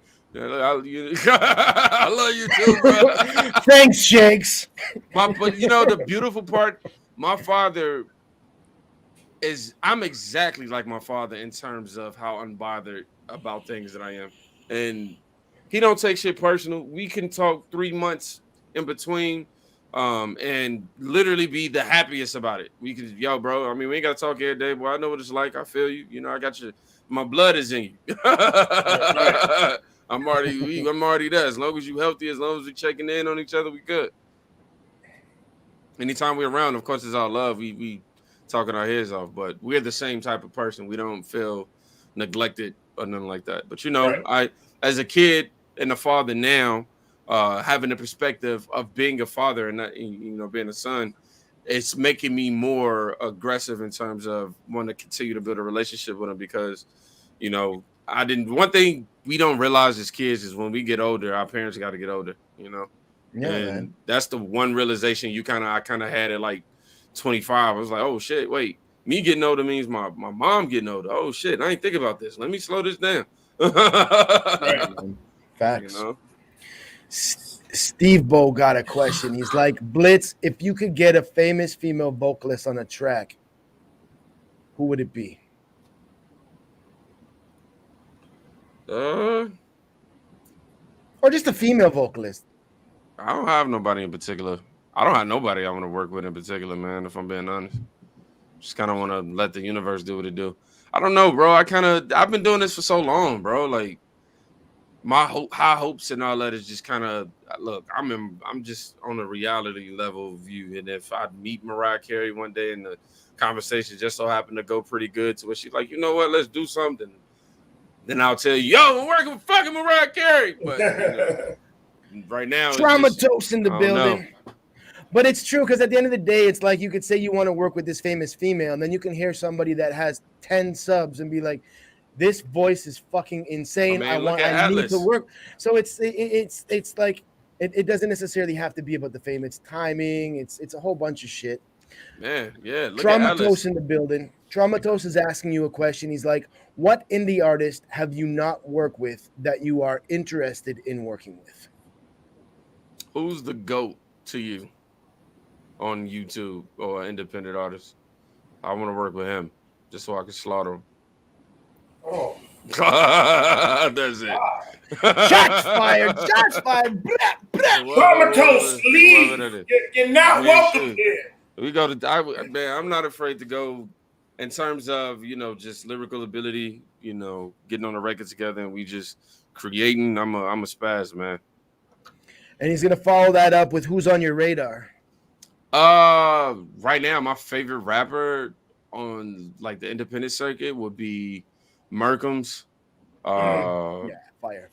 Like, yeah, I told him, like, he knows. Like, I told him, like, look, G, you probably the only nigga I don't want no smoke with ever. Like, the only. Like, bro, I'm telling you now, I know what I'm capable of, and still, no. So Merk, yeah. So I'm a huge fan of him, and it's also cool to be cool with him. Samad, he's a fucking beast. Samad's lit. So yeah, I would say them definitely. Oh, Paris Rose. Oh my gosh, yo, Paris Rose, bro. That's my sister, man. Like, she's somebody that y'all may not have heard of, but I promise to God, mark my words. Even if you never heard Paris Rose and you don't know, mark my words, you gonna know who she is in the next year. I promise you will. She's different. She's different, bro. I'm gonna. The name sounds familiar, but I don't think I've heard her. So I'm definitely like off camera. Like, I'm gonna shoot you a link. I bet. Do that, please, for real. Get in there. I'm gonna DM it to you. I'm gonna get it right now because I know I'll be high. I'm forgetting. Ain't that a bitch? I mean, I just know myself. I don't try to lie to myself, and that's a random. This ain't got nothing to do with nothing. But when you're creating your goals this year, everybody, please know what type of person you are. Know your bullshit moments. Know your bullshit habits, and instead of trying to drastically just switch your bullshit, learn how to use it to your advantage. Me, I like to smoke weed, but smoking weed before reactions might have me only one reaction, and I'm done. So I'll be like, as soon as I get up, I know how I am with weed. I'm gonna just sit my ass down, record these reactions, and as soon as I'm done, know yourself, man. That's all I'm saying. I'm laughing because what you just said, I literally did a reaction a couple of days ago. I was editing that fucking thing for about 4 hours. I was so fucked. I was like, maybe I shouldn't do it when I'm going to react because that's going to just fuck me up. Thank God I don't even edit, man. I just do everything in one take. I cue the intro, cue the outro, all that. I don't know who that fucking spammer was, but don't worry about it. Dude's gone. Don't even watch that. Anybody in the chat, you can't come in here with some Nazi Germany bullshit. You better not come in here with no Nazi Germany. Clip Monster in their house. What is good, my guy? Clip Monster gang. They asked me a question about you earlier, brother. They asked me if you ever offered me to come perform at Barnacles, and I told them yeah, and I respectfully declined it only, due to audience differences. But yeah, I wanted to make sure I let see, look, that's what you do. You let them know right there. You don't sit there and, oh, bro, you know what I mean? You heard Blitz say that? Nah, nigga, I'm telling you right now what I said that way when Niggas clip it. Niggas ain't like, because that's my nigga, you know. Kahuna had a question that I lost when I went to block this piece of shit that decided to jump into the chat. But what about an easy meal? Yeah, man, I'm ready King Blitz. ready to slaughter everything. Ready, bro. Yeah? Look, I'm fucking ready, bro. I'm ready. Like, y'all think the shit y'all hear now is crazy, bro. Whoa. That shit like we got a King Blitz and Clip Monster track coming out. Oh, hell yeah, we got to do another record this year. But this time I got to get Clip on the record. He already put me on the record. I got to put him on the record. You know, that's a verbal right there, people. That's what you verbal. That's artist respect right there. You know what I mean? As an artist, I ain't finna send you 2 records to hop on, bro. It's like, all right, look, either you fuck with me or you don't. Which one is it? Yeah, y'all both sick with it though. Like, nah, bro, he's intimidated with the bars. Because like both y'all here, but like, nah, he's intimidated with the bars because he can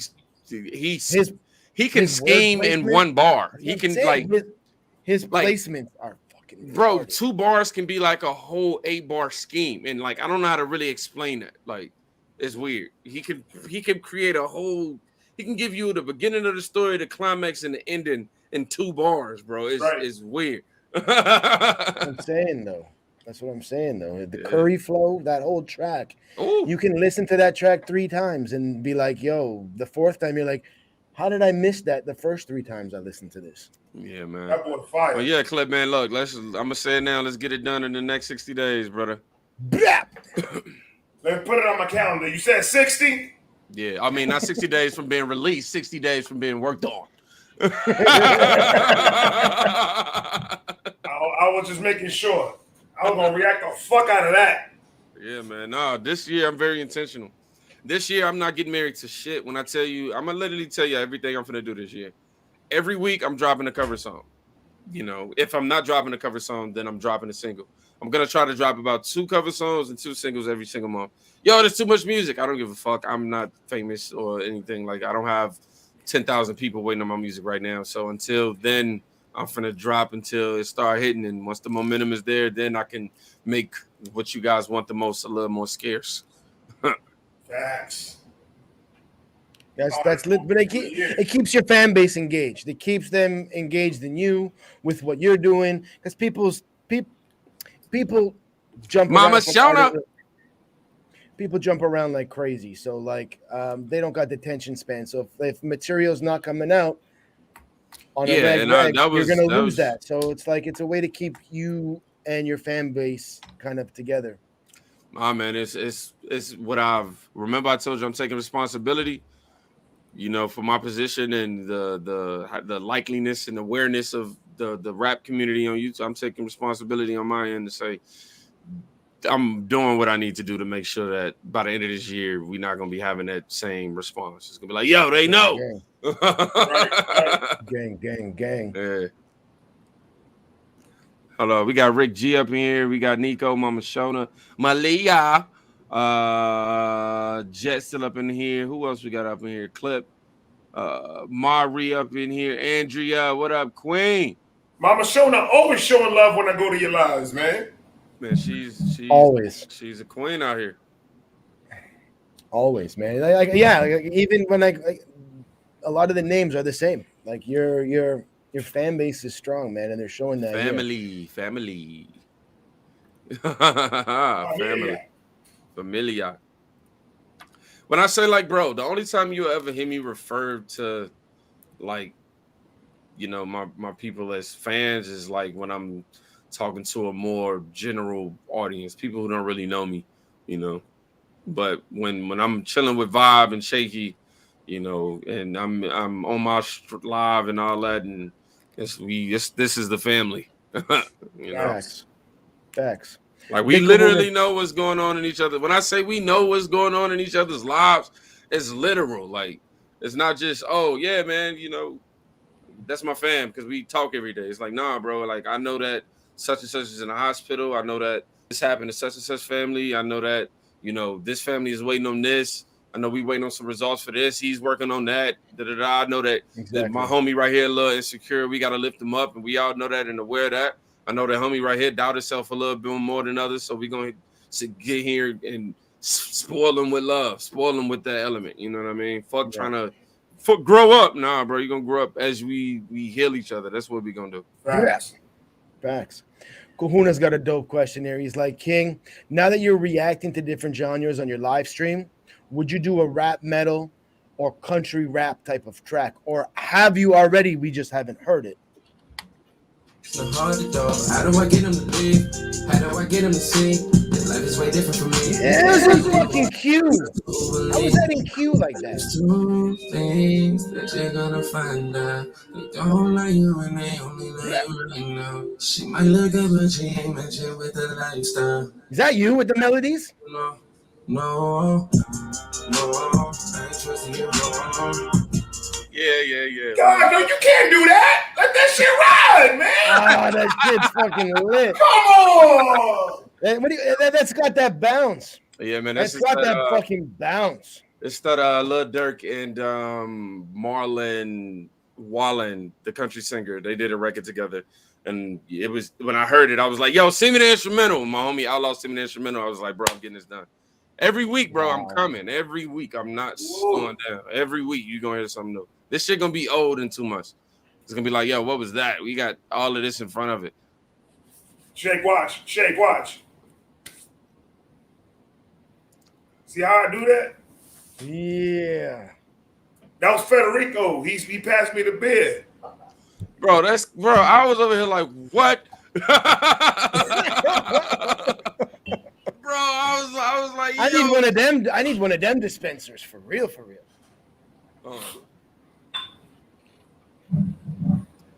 That's what I'm saying. Oh, I ain't really do it the way it looked like on his, but TD saying he would like to hear a funny track about the Kingdom Crew. Funny track about the Kingdom Crew. All right, that's cool. That can definitely be in the works. I'm making a song with my whole family tomorrow, so that's gonna be fun. Oh, for real? Yeah, I'm putting both of my sons, my daughter, and my wife on it, and we're gonna be dissing. They're gonna be dissing each other about shit that they do in the house. I'm finally dissing my wife about taking my socks. It's happening. It's happening. Full blown diss coming. That's lit. The chat's going live right now, man. I can't even keep up with it. They're going nuts. That's love, man. Federico, show your face. I can't. He gave me the beer and he went back in the cage. It would include a yellow hoodie. I told y'all, bro. They are attacking me, bro. That's Yo, they need merch, dog. They need merch, B. Man, go grab that. Go grab that merch. Oh, by the way, we doing a merch drop this week. Is for the drop for the your album. links in the drop your links in the chat, homie. And Feel we free. also drop your links in the chat. KingBlitzMusic.com. KingBlitzMusic.com. You're keeping that thing. KingBlitzMusic.com. Y'all heard it, man. Mm-hmm. On everything. Yes, sir. That's gonna lead you to everything. Well, yeah, we doing physical copies of the EP as well. I'm only gonna do 100, and I'm gonna sell merch up until we sell all of the CDs. And once the CDs are sold, the merch is gonna be taken down. It's literally gonna be exclusive one-off shit. Really? Yep. That's lit. Are you signing them? Tax is coming. Tax Only is 100. coming. I'm playing.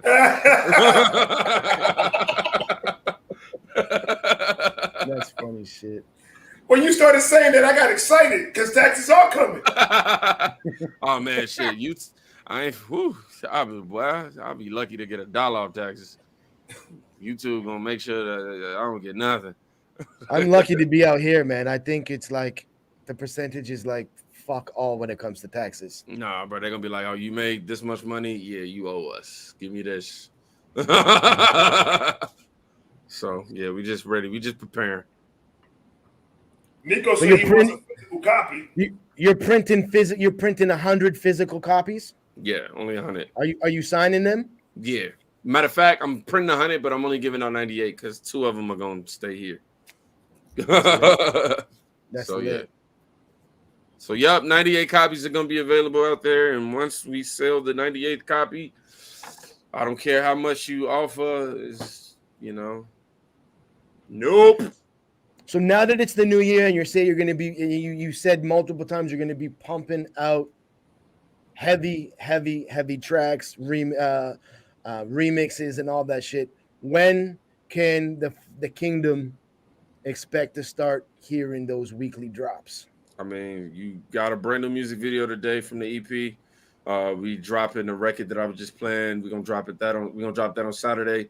After that, we're gonna finish it off with me, Gatsby, and Dwayne's record. We're gonna shoot a video for that. Then I'm gonna drop another cover song. Beginning of February, I'm dropping an intro video to the new EP, and then I'm dropping another cover song. And then after that, I got a single called "Fake It Till You Make It." I love that title. Then after that, I got a record. Then after that, I'm gonna do another cover song. Then after that, I got a record that's about my babies. Yeah, bro, I got this shit lined up. It's starting now that it's the new year. It's starting. Yeah, you got the video today. You'll get another one in the next 7 days. So, in the next 7 days after that. Then the next 7 days after that. Facts. Oh, yo, your kingdom right now has literally claimed 8 of them CDs already. Bro, yeah, that's why you only got like 90 left, B. Low key, I'm happy I'm doing it this week because if I would have said this shit like 2 weeks ago, every day I would be getting when the CDs dropping. Yo, when the CDs dropping. Man, I ain't coming to you live until them CDs drop. They hold your live on ransom? Man. Kahuna wants to know if it's difficult to find a balance between reactions, live streams, and making music. At first it could be because you kind of, we're reacting when you first start now, you kind of work around the clock. Kind of just like, oh, I'm doing this. You edit it until for long periods of times. Whereas, you get some more experience and then you start to create time. So like for me, every morning from the hours of 9 a.m. to 12 p.m. I'm in reaction mode. That's reaction blitz. From, like 12 to 4, I'm rapper blitz. You know what I'm saying? As always, I'm finna do the music. 4 o'clock, I'm dad. You know what I'm saying? I'm in the crib. I'm playing a game. I'm with the kids. We cooking, we eating, whatever. 8 o'clock come, I'm live stream blitz. Then after the live, I'm just kind of whatever hat I feel like being for the next hour. So I could be rapping, I could be producing, I could be studying, planning, whatever until I go grinding. Yeah, so grinding. It's the same thing every day, every fucking day. And then for the weekends, there's a lot of planning. I try to create a specific like regiment that way I can relax more on the weekends, but there's gonna be a mixture between relaxing and shooting music videos. Every weekend is work. Are your videos typically done on like 1 day shoots, multiple day shoots, or it depends on the project? 1 day. I ain't in all that 5 day shit. Get that shit done a day. Plan it all and let's start top of the morning. If we need to shoot all day. Start top of the morning, get the set together. Let's have all of them ready before we start shooting. And then my wife shoots all my videos. So for real, eh? That's lit. I just give her the camera. Give her the camera, tell her like, yo, do this, do that. And she do it and come home, edit it, we be done. You do your own editing to your videos? Yeah. Do everything, so bro. I did the you graphic work to the album. Your tracks, you do the editing to your videos. So you literally do everything from top to bottom. Yeah. Especially the tracks that you make to produce the beat. So the tracks you produce the beat, you literally do everything from beginning to the final end stage. Yeah, make the cover art, plan the video, shoot the videos, upload the videos, mix, master, do all that good shit. Yeah. It don't feel like, I guess I've been doing it for so long, it all just feels like one thing. Like when I'm editing the video, it feels like it's the same feeling I get as I'm editing the song. The same way I'm recording the song, it feels like I'm editing the video. It just feels the same. See, it's cool hearing all this shit because like when we have artists on the show, to see and hear all of the multiple hats that these cats wear on their projects, most people don't read the descriptions, and sometimes it's not even in the descriptions on the releases. So to hear all of this, it's like you can appreciate even if you might not fuck with that particular track, you have to be able to appreciate it that much more, because it's not as simple as writing the track, sending it off to get mixed and mastered. Like if you're doing everything in-house on top of your live streams, on top of your reactions, like running your family household and all that shit, like you're literally wearing 7, 8, 9 hats just on that one fucking project. So like, Yeah. that's why I love doing this shit, because you learn more about the artists that I'm sure some of the people in the chat that are in your kingdom might not even necessarily know per se. So it's like, Yeah. that's fucking lit, man. Yeah, man, it's a blessing. It used to be overwhelming, but you know, I think I said it in a round one time. I said, you know, producer writer. So asking me what my price is depends on who you talking to. That was the joint I reacted to. That was fire. So yeah, man, it's like it's fulfilling for me because I'm a relentless type of person. So it's like anytime somebody say, "Oh man, you shouldn't produce your own song," I mean, you shouldn't mix your own song. I mean, you can't be producing, mixing, and doing your cover art. You need to let somebody else do it. I mean, you can't be shooting your videos too, bro. You just need to focus on rapping. I'm just like, bro, are you kidding me? I bet. Even if I suck at it, I'm gonna keep going just to piss you off and to get good at it in the process. Now, how much tracks or stuff that you ran you got in the vault that is not coming out? I definitely got at least 50, 60 songs that's never touching the light of day. Holy shit. Yeah, at least. But it's all built over time. I say over like the last 4 years. It ain't like I just made all of them this year, you know, but Never, like not even mixtape shit? nah. It'll be on some shit like, you know, I done got all of my accolades. I'm at like the last 10-year mark of my career.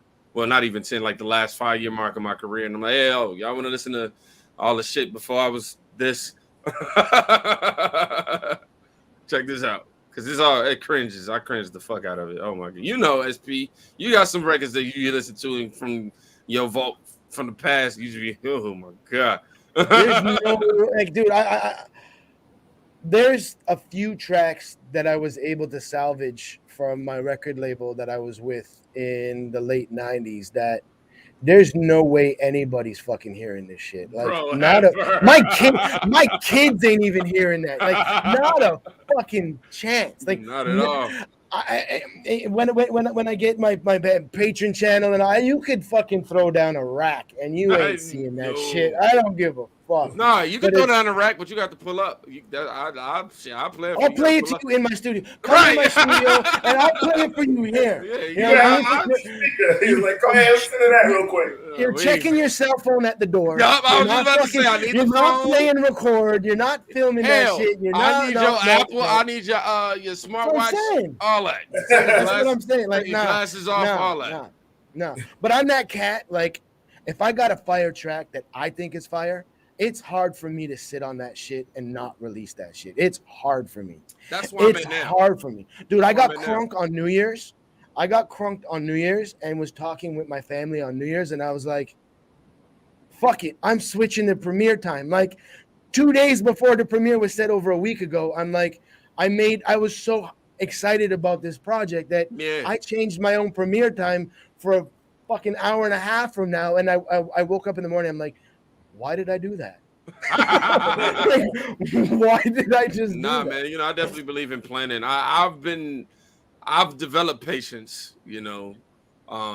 But like, okay, so for me, I can't go no more than about 2 weeks of uploading it to release it. Like 2 weeks in a day, I'm itching. It's like, oh my God, my ADD kicks in. This shit needs to drop now. I want y'all to hear it now. That's like when I announce albums. I announce the title, you know, but I pretty much make the big announcement when I have the pre-save link ready, and it usually be like 2 weeks in advance. I hate waiting a month, which I can't do that. But that's why I'm preparing this year that way. That's why I'm telling you I got songs for the next 3 months, you know, already queued up, you know, because I'm like, now I'm gonna upload them now. That way I have the proper amount of time to, you know, learn trial and error with what I'm gonna release in this month before I get to those, you know, and also have enough time to, you know, learn playlisting. I'm coming for my 100K monthly listeners this year. I'm coming.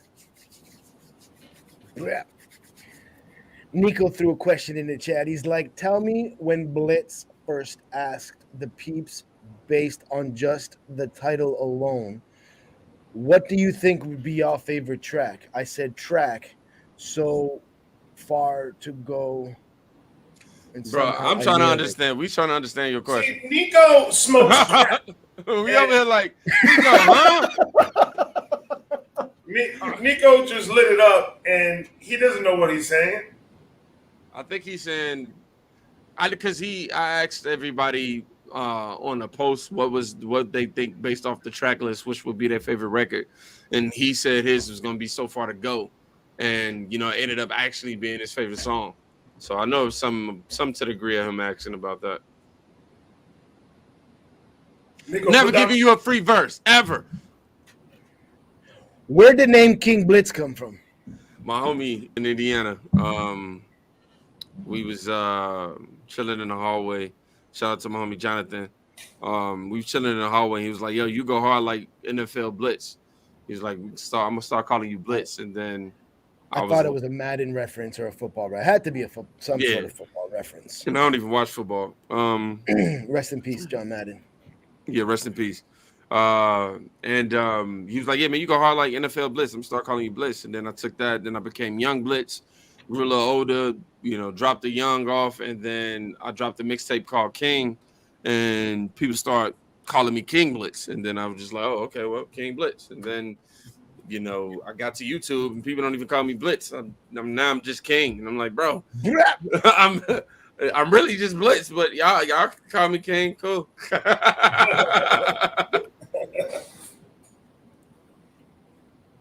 How old were you when you moved to Atlanta? 13. All right. Yeah. That's lit. That's why I say I rep ATL, man. I don't talk like I'm from here or eat like I'm from here, bro. They be like, hey, bro. Hey, Shouter, you know what I'm saying? Shouter, you know what I mean? Like, I'm sure I've adopted something. You don't have the twang, but like the more you talk during this combo, I can hear the South in you. Facts. Okay, well, look. I don't hear the Indiana in you. I'm actually honored. You can hear a little bit of it. Like, you don't got the twang, but like, you know, they've been words out here like super heavy. Yup. My kids though, they're gonna have that twang. I know for a fact they're gonna be out here. Hey, bro. See, my son was born in Tampa, Florida, and for some reason he sounds like he was born down the block from me in Brooklyn. Cause of you yelling at him, I can tell. I don't yell at my kids, King. Come on. You know what? You look to your imaginary friend. I don't believe you. I don't believe you because I yell like a motherfucker at mine. I speak firmly to them. I speak firmly with a high tone too. Man, they be trying you though. Don't they try you, bro? It's like, bro. My son, I was telling these guys the other day on the last podcast, I think it was, that my son right now, like if I take my hat off and I just got a haircut and I'm bald, so he'll just come to me and start fixing his hair on the top of my head. I just came out of work in 12 hours. I'm tired of shit. I haven't smoked yet. I haven't taken a shower. I'm dirty. And then you're going to come over here with that bullshit. Bro, I seen somebody said the scariest thing.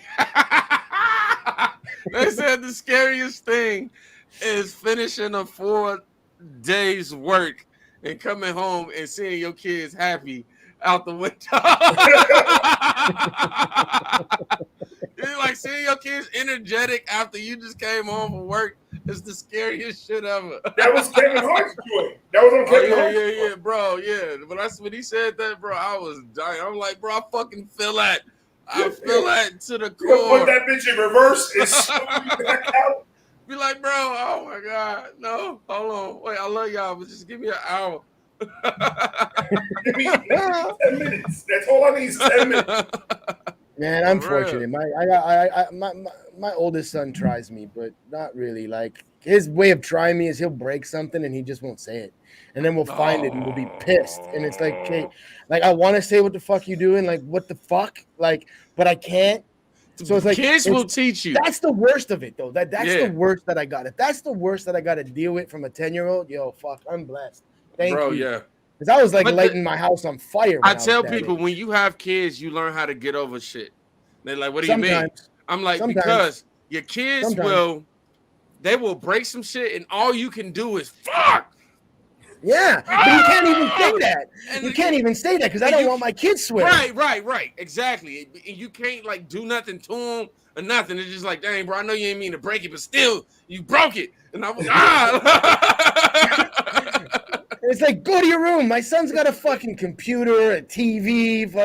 Go to your room. He's in fucking paradise. Like, no, just sit in the fucking corner. That's what I tell my wife all the time. Like, you gonna send him to Magic Kingdom as his punishment? Right. Fuck. Send him to go the living outside room. and I told my son once to go to the closet. I'm gonna lock that motherfucker from the outside. You're gonna be in darkness. You ain't gonna have no fun. Hey, look, if we're gonna leave the door unlocked, so you're gonna be in there knowing you can get out, but you can't get out. So now what we do is we change the Wi-Fi password when they fuck around. You know what I mean? My son needs approval on my phone to do anything on his phone. My son don't touch my phone. My kids don't touch my phone. Last time my son played my phone, I looked at my credit card bill and I had like $300 or $400 worth of fucking Angry Birds. Nah, right here. My son dies. My 5-year-old's just buying more lives. I'm like, yo, I don't even have Roblox on my phone. You downloaded that shit, bro, and you be like, ow. I'm like, yo, fuck that. Wi-Fi, cancel the Wi-Fi. Shake, I'm gonna have to teach you to go to sleep. That's what you do right here. It's just go to sleep. My 5-year-old wakes up at 6 o'clock in the morning, man. You need to just not somebody who's gonna pay $400 in your credit card. I swear, bro, my son hit me up, bro. It's like he knows the days I get paid. I don't know. He just knows. And he know my card is attached to his Xbox account. So I'm just chilling, I'm making music. I'll be on my live, bro. And then bling, $100. What the fuck, bro? 100. Not even 20 or 100? Bro, what the fuck? Whoa, bro. Now I go upstairs. He's like, oh, Dad accidentally hit a button. You a grown man. How you accidentally hit the button? Like, no. Bro, you gotta hit the button and then press confirm. You didn't hit no fucking button. It prompts you. It tells you, hey, do you want to cancel? You hit yes. Like, come on, bro. But then my son came home with like a 96 average from his exams in his school. So I was like, all right, fuck it. You can have those Roblox. Man, you can have those Roblox. You I fucked around. That you just want to real quick and like walk away. Cause bro, I be in my mind. I just be like, bro, I just wish he was just 6 feet, 200 pounds. Just for 1 minute, just like and I bro, didn't I ain't your like, homie, man. like just 1 minute, like you know you mad when you call your son bruh or bro. Yeah. Nah, bro, nah. Facts though, man. But like at the end of the day, it's like that's the most beautiful shit. After a long day's work, you come home, see that smiling face. Like that's it takes care of everything. I live for that shit, man. Bro, yeah, man. It's that's why I tell y'all, man. The most rewarding for me is like I say, sitting in the living room, and every 2 seconds I'm getting daddy, and I'm like, yo, I'm almost done with this match. And then I'll be done with the match. Like, what you need? I wanted to show you this TikTok. I'm like, oh, okay. That's my son. That's my son. That's literally my son. Oh, day. I'll be like, all right. My son sends me TikToks and then through the phone and sends me a message with him. And then he comes 2 seconds later after, yo, do you get it? Why would you send it? Like, just show it to me. Come to me and show it to me. All right. What was the point of sending it? But the thing about it is my son is a mini me. Yeah. So those days that I come out of work and I'm just like that, he could say something and I'm just like, what the fuck? Like it'll just take my mind off of everything, bro. It's a beautiful fucking thing. Do I want more kids? No.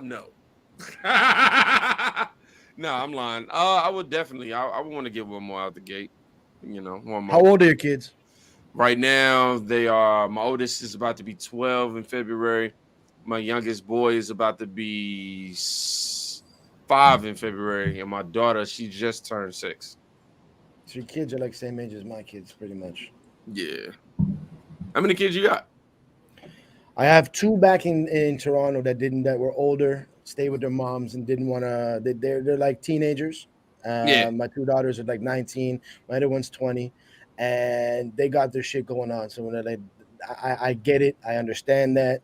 Then COVID fucking came about, and it's like traveling is just retarded. But my 2 sons here, my little one is 5, and my oldest one is 10.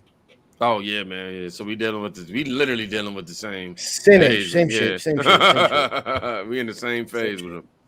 We Yep. stop at 2. You done? You ain't having no more? Hell no. I was like, it depends on finance. Like, I don't want kids that are gonna take away from My nigga, I can have $1 million in the shit bank. that we got going on here. No, if I can afford and it's not gonna like take away from the whole family and everybody, the vibe is exactly the same. And You know what, Shake? Shout out to your pops. Cause my pops made me like, after this next one, I'm done. I'm with vibe on it. My pops had too many kids, and I seen the stress of that. But your pops, he made sure y'all was good. You know what I mean? Made sure he played enough, all that. Look, Dad, look, again, Dad, look, bro. I'm not dissing you. But you know what it is. You don't celebrate Christmas because you got too many kids. Come on now. That's what I'm saying, though. Like, I don't want it to take away from what we already got. I don't want the family vacations to be cut down and we can't go here, we can't do this. Like, if you can't afford to have more kids, don't have more kids. Yeah, man. You know what I mean? Definitely. Because you want to be, but we still create memories. The one thing that's more evident than anything is childhood is temporary. I mean, Facebook memories, annoyed in my soul. Because I'll be out chilling, having a good day, and then I see a memory like from 2 years ago with my babies, and I'm like, oh man, look at it. Now I'm down a rabbit hole, heartbreaking, just like, bro, you was this small. And I'm like, stop growing up, man. Please, just stop. Like, just relax. My son is 12 years old. He's 5'11" and like 2 and change. Jesus Christ. And when I tell you, if I fight him, it's legal. Yes, you look like a grown ass man. But then around that height and weight, as a father, you gotta get back in the gym because you be worried. I'll be worried like, dang, bro, if we really got into it, can my son beat my ass? I mean, I ain't raising no punk. You know what I'm saying? He just called me fat. And I ain't call you fat. I just said, y'all want you to get your ass whooped. By your own son. Dude, my 10-year-old is taller than my wife, who's 5'6". Sheesh. My wife just short, bro. And we're in the Philippines, so we're surrounded by short people. My son's gonna be like fucking King Kong, like when he's like 13. My wife is as tall as the doorknob on every door, bro. She probably like 2 inches above that. So my youngest boy, all he had to do was just grow. His toes just got thicker, and he was taller than her. Kahuna threw in the chat. He's like, Gatsby said you 6'6". I'm 6'1". There you go. But I'm tall as shit compared to Dwayne. I literally look like an elephant next to an ant. Dwayne is dope though, man. Huh? No, Dwayne cool as hell. Yeah, he cool as hell, man. Everybody pretty chill, bro, for real. I just like seeing that type of shit, man. Like when you guys get together, and not even in the cypher, when you guys are just bullshitting with each other, like on Twitter, Instagram, shit like that. That shit is just dope, man. It's like a nice shit. You should mean us. See, not them, us. When we all able to collaborate and chop it up amongst each other and cross-platform, that's beautiful. It's lit. Man, this is so dope. I'm enjoying every bit of this. We call this the chill session, because it turns out like it starts off like interview, blah blah blah. But as the chat goes, we call this literally. This is like the Shaky Vibe podcast, the chill session, because it's a chill session. It's just a fucking vibe. It's a bunch of guys chilling out, fucking shooting the shit. Andrea wants to know. I've always wanted to know how much trees Blitz. Nigga, breathe. I probably smoke 16 grams a week. That's about it. Because I buy like I end up buying like a zip. Give me a 7. I buy 8 grams. Look at me exposing myself. Like on Mondays and Thursdays. And I kind of got. You gotta say the day and time and place, bro. When I tell you my life is to the T. My life is to the T, bro. I know what I'm gonna be doing when I get off of here. It's already there, man. It's already. Oh yeah, can't nobody come arrest me. Fuck, but can you prove it? Don't check the mailbox. Don't check the mailbox. Well, it ain't gonna be there by the time you see this shit. So that's funny shit, though. For real. Oh man, we usually do this thing that we usually flip it on you. Mm-hmm. And if you have any questions or anything, you can ask us questions. Ask whatever you want to ask. My hat size is 7 3/4. I was literally about to ask you something related to your hat, bro. That was like oddly scary. I believe you got a real imaginary friend now. Let me ask, yo, Shakey, how long? What brought you to doing YouTube?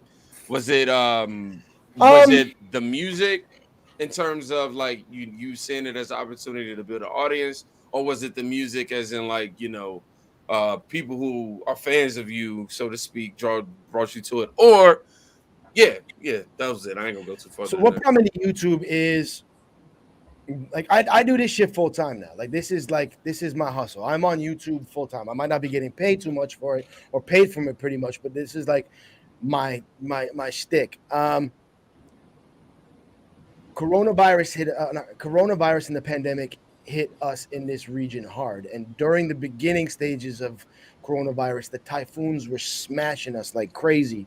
So all of our businesses that we established out here in the Philippines closed down. My studio was at that point, because my studio's a separate building beside my house, was 50% complete, and we had to look at shit and be like, what are we doing? So I'm like, let's finish the fucking studio.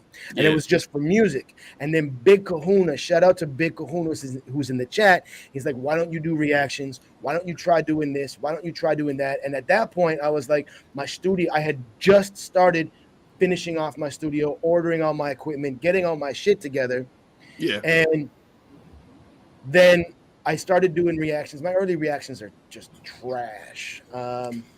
Trust me. I went from like 200 subscribers to like 8,000, 9,000 subscribers in like a month and a half, maybe 10,000 subscribers in a month and a half. Whoa. How'd you do that? I don't know. Yo, I need you to go back and look at them analytics. Let me know what videos you reacted to exactly, so I can.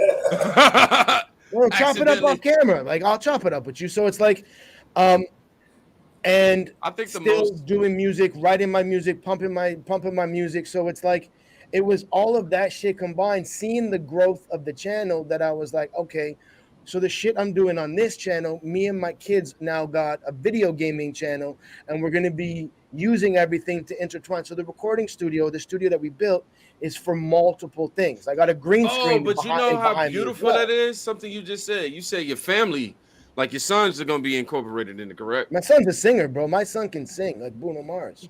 My son can sing. Come on, man. Now we got to get some money together this year, man. Facts. Come on, now. If he really sound like that, though, I know dads and parents be hyping their kids up. Vibe Reactions reacted to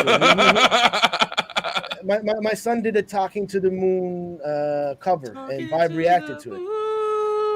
And like, I'm the proud daddy, so it's like I love my son, but my son I'm a 3rd generation recording artist. My son's now a 4th generation recording artist. Man, how does that feel? I love it. Like I love it. I love Because it. you know, But, like, do you know like that he's doing that because some form or fashion he watched you do he it. got the genes. No, he Right. seen Yeah. my dad still performs. My brother had the largest independent rock group in Toronto music history. So like he knows this shit. He listens to my brother's album on Spotify when we're in the car driving.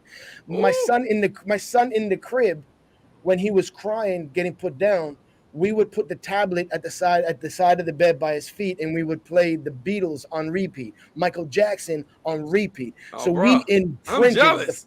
we imprinted the good You music in his genes. just 3D printed a madman. But he was blessed with my family's ability to sing. I didn't get that. I can write Man, music and do me my too, shit. bro. Both my mom No. and dad can sing. And I'll be over here like, if I don't have auto tune, bro, I'm literally talking to the moon. Me too. My engineer, man. Shout out Isega Beats, man, because you make my vocals sound dope as fuck. Bro, I'll be on here. Be on there like, put that bitch on auto tune. I come out like, All this shit is to have something to pass down to my kids if they want to do something. Like, definitely. it's just creating a legacy. I'm in a country that I'm foreign to, so it's like now it's time to do something I love, and we're almost at 15,000 subscribers in like a 2.5-3 month span. So it's like, bro, keep fucking going, bro. I'm telling you, I ain't telling you nothing you don't know. You know what I mean? You already know. Just get, bro. Stay aggressive, man. That's the biggest advice I can give. Bro, I grew by 40,000 subscribers in 1 month before. That's Just on being fucking aggressive. It wasn't like, you know, I got this magical plan. It was just like, no, bro, I'm on every K-pop reaction. I'm on every da-da-da reaction. I'm on every rock reaction. I don't care if it hit or miss. I'm just going. Like, I'm stacking up content. And then it was just like, yo, boom. Next thing you know, look at what happened, you know? That's what I'm saying. But the great thing about this is like the people that I've been able to tap into and fuck with. Me, my homeboy, my brother from another mother on the other side of the screen has as many subs as me. Like, our channels are growing at the exact same rate. We're passing ideas. So it's like I'm able to not do this alone. And the people that I fuck with, the people that are on this channel, the Shakey Vibe podcast, everybody's doing similar shit. So it's like we're all fucking watching each other grow, inspiring each other, pushing each other. And that's the beautiful part. Because it's hard to find those who aren't like, who are indirectly in competition with you, like, and are real about it. And you know what I'm saying? Like, that's what I admire. You know, it's supposed to be like anything, bro. I'm not if we all playing basketball, I'm not on the court. I'm not there to just sit on the bench, and I'm also not there to just make bare minimum. I'm there so I can give me some highlights too. You feel me? Right. But that don't mean I don't want you slam dunking. You know, but all I'm saying is, I'm on there and I'm there to win, you know, regardless. But when the game is over, when it's time to, you know, when the shot clock is over with, it's all love. It's like, yo, bro, whatever we made, at the end of the day, we put our best at it. You know what I'm saying? You got a question for Vibe? No. I got more questions for you. I don't like Vibe. No, I'm playing. I'm playing. That's my nigga. I don't care. I'm still gonna react to this shit. How has reacting impacted your family's perception of you? Ooh, good question. Damn, that is a good question. I think they understand that when I say that I'm real, real. Because they just think I act like this with them in the house. Yeah. I'm loud, I'm always trying to joke around and talk shit. And then they see me in the video. Like, my first fucking reaction, that shit sucked. And I was just like, I ain't doing this shit. Fuck that, because my wife was the one that pushed me to do it. She was the one that said, hey, you keep on watching these other reactors react. And then some of them, you yell at them because they missed something that someone said. Why the fuck don't you get on camera and you do it yourself? Facts. And I said, man, fuck that. And then I did it. And I was like, well, maybe. And then as I kept on going, I was just like, holy fuck. So it made my kids come out with their imaginary, but not imaginary. You keep on talking about Federico and you fucking me up, Blitz. with just my imagination, just doing whatever it is that I'm going to do in front of this screen. So my son, a month of me doing this, started his channel where he reacts to trailers of upcoming scary movies. Oh, dope. So he's a big horror movie fan, so he does all that. And then my other son is over here learning how to play the piano just by sound, trying to push himself to go and do what he does. And then it just started making the flow in my household, like everything going off. Like my son Benny, he runs my fan page. My other son goes and starts retweeting. How was it when you realized that they realized that, yo, no, this is really what he do? Like, you know, that moment where it's kind of like you trying to figure it out, and you know, you don't even know if you really serious just yet. Right. And then you really start taking it serious, and then you wake up one day, it go from the kids knocking on your door to, yo, daddy working. You know what I'm saying? Like, right. How's that moment, you know? That it's just that they sacrifice a lot for me to do what I do. Yeah. And when I get in here, it's automatically they know. Like the person who bought me the beer, he's watching my live right now. Yeah. He sees my beer getting low, he's grabbing it, he's bringing it to me, so I want to have to get up. Shout out, family. Shout out. When I tell you that in every aspect of me starting to do this, my wife has offered me, she's like, look, why don't you just quit your job and just do this full time, and I got you. Do it. Did you do it? No, I'm not going to do it. It's me and him have had the same conversation off cam, like literally 2 days ago. Literally. What do you think is going to happen as a man when your back is against the wall and you realize you have an avenue to make money, but you're not making the money that you want from it? All you're going to do when your back is against the wall, you're going to force yourself to fucking think. And that thinking that you can't do now because you have the cushion, that thinking right there is what's going to create that fucking mastermind. And then, and as long as your wife don't call you a bum after like 2 or 3 months, because it's going to take some time. You know, I mean that. As long as she willing to rock with you and be like, yo, even if it take until the summer, I'll give you 6 months. Fuck 3. Let's just be real. Let's plan it.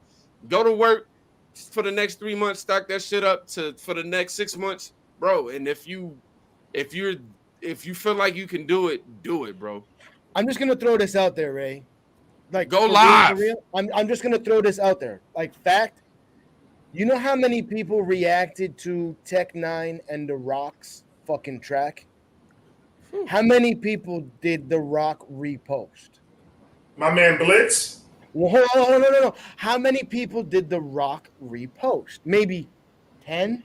I would say maybe 10. You just showed me a DM of big people saying, you're on my radar, you're blah, blah, blah. Like, it just, like, you got that charisma. You've got that character. You, like, if people watch your reactions and don't laugh, you don't need their sub.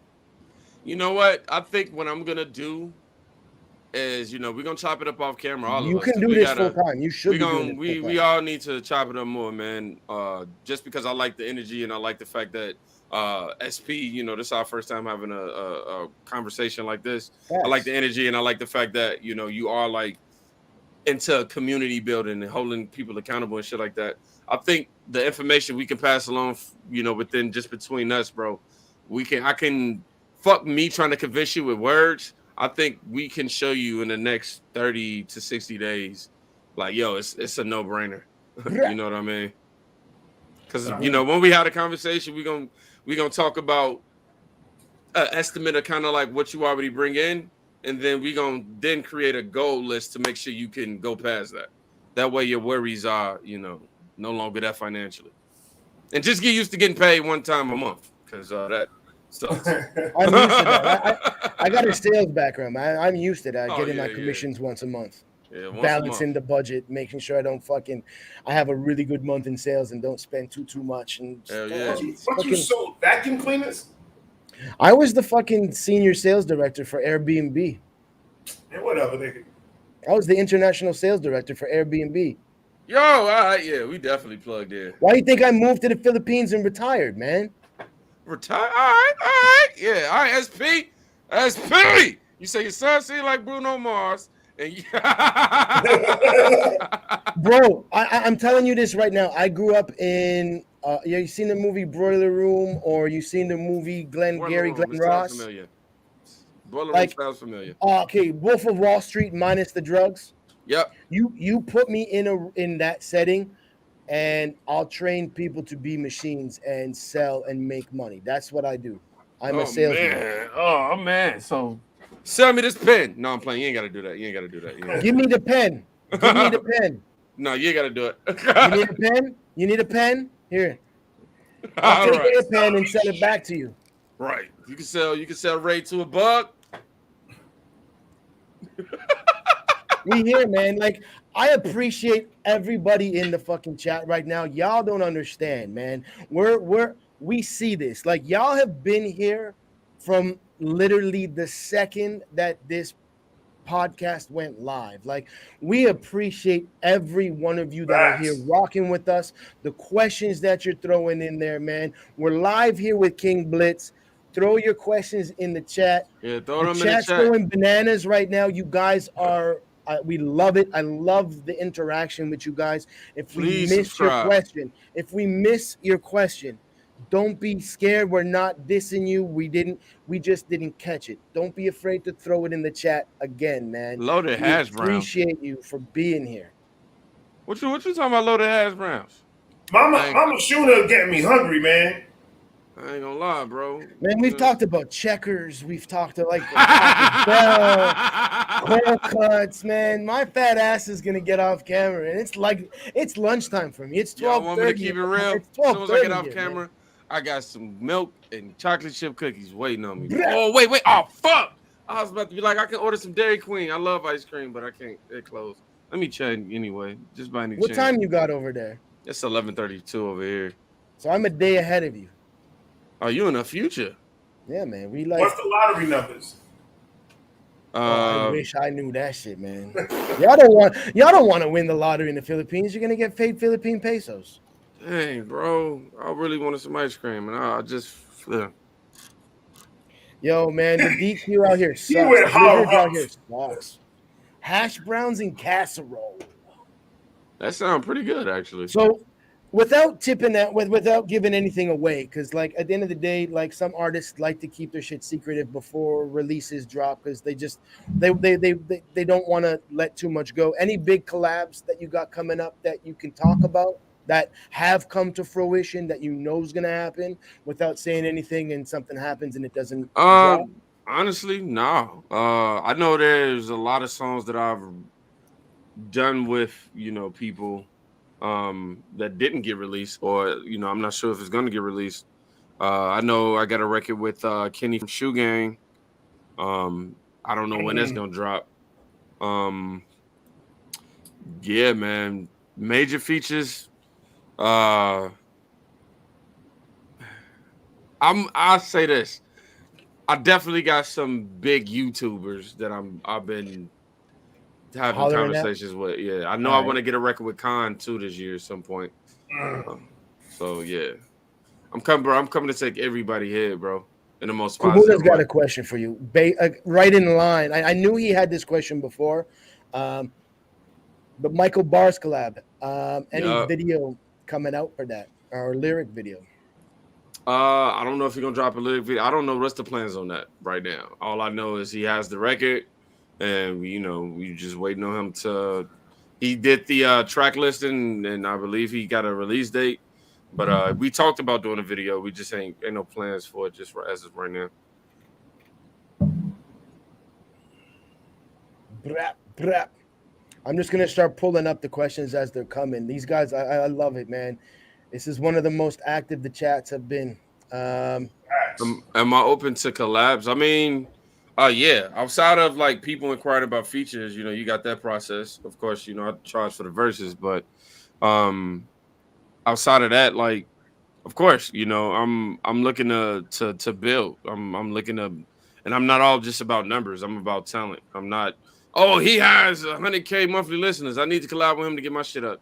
That's part of the reason why I didn't collab with, like, you didn't see me do a collab with Crypt or Echo and all these other different people because I don't want to even Tech. I don't want to do the record and then my whole Spotify and everything is built off of them. I want to make sure I have my shit, at the table. I don't care if I miss out on an opportunity. I'm just that type of dumb nigga. Blitz, should I block Nico from the chat for this one? I'm having a salted caramel cookies and cream. Or can we let it slide?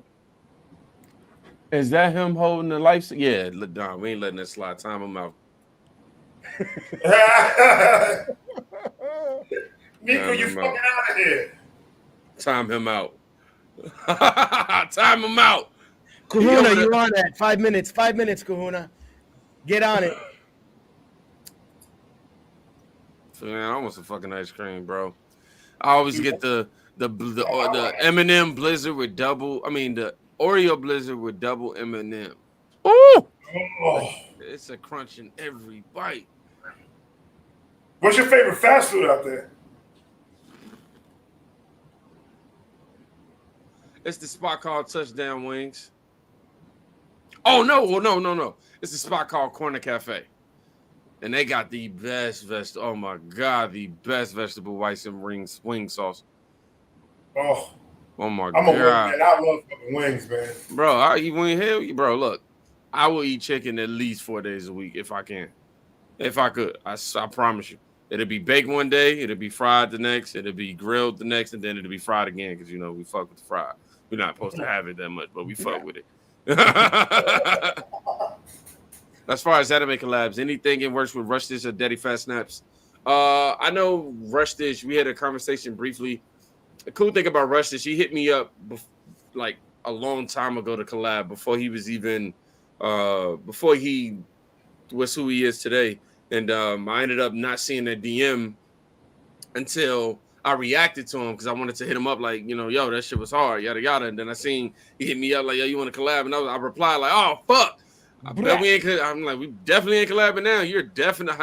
I'm the rapper who pretty much looked at your DM. I didn't see it. I promise you, I didn't. But perception-wise, I'm the rapper who seen your DM before all this, and now I'm like, yo, let's collab. Like, I ain't finna do that. But long story short, he mentioned he was just like, yo, he don't matter about none of that. But I haven't had a conversation with him since then. It's been a little while, so I don't know. Daddy Fat Snaps. We pretty cool. We just exchanged numbers, so still just trying to build a rapport, man. I'm, he's who he is, and I'm very mindful, bro. I'm very mindful. He's who he is, and I'm sure he got everybody in their mama trying to sneak in something. So I'm just trying to, play it by ear, man, and let shit happen organically. Facts. Look, I'm just not pressed, bro. Like I'm more pressed to building my own entity more than using others to climb. Right. So because of that, are you more like for yourself? Would you more want to focus on solo shit as far as features and collabs go? No. This year it is because of that this year I'm opening up more. This is I'm taking the stress off of my back. If I get a song and I can't come up with a second verse, hit up Gatsby. If I get a song and I'm like, yo, this needs a singer, or I can hear, I'm gonna do some fast rap shit on here. Let me hit up Samad. Let me hit up, I'm definitely gonna be utilizing my contacts this year.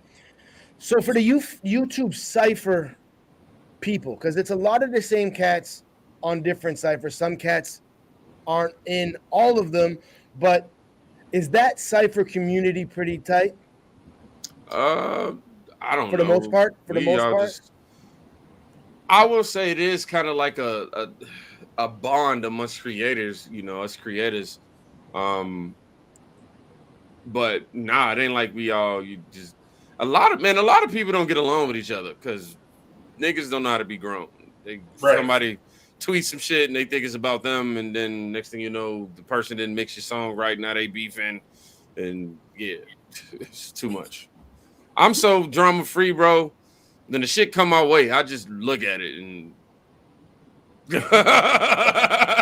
Facts, man. Facts. You get to a certain age, fuck the drama. I'm too old. Bro, for it that ain't shit. even worth it. Shit. Me saying I don't care is putting too much energy into it. Yeah. Facts. You know? Facts. That's a direct hit. Direct hit. Direct hit. Well, we're gonna be directing some hits this year. Yeah, you're gonna be directing, producing, mixing, and mastering them hits. Yeah, I'm actually, you know, two of my personal goals this year is to learn marketing and to learn how to mix on a higher level. I'm trying to get up there with Mike Dean one day. That's gonna be 30 years from now, if I'm being honest. I wouldn't say 30. Well, I don't literally mean that. I just mean he has so much experience under his belt. It's just going to take some years for me to equip all the knowledge and for it to stick. That's it. Ooh. Mama Shona's asking any more with Atlas. Atlas said I'm still good for one more hook. There you go. Damn, Atlas is fire, bro. No, Atlas is my bro, man. I know that he's doing really, really, really well. Not to say that he wasn't before, but he's doing really, really well. So I don't know when the next time I'm, you know, pull up on him. Bruh, I fought with Atlas. That's like my bro. Like, he literally gave me and his mom like a full 30-minute concert while we was eating lunch. We both, me and his mom, just looking at each other, damn near. Just like, you hear this? Oh my God. I'm like, you birthed him? I'm going to do it one more time for you before we get out of here.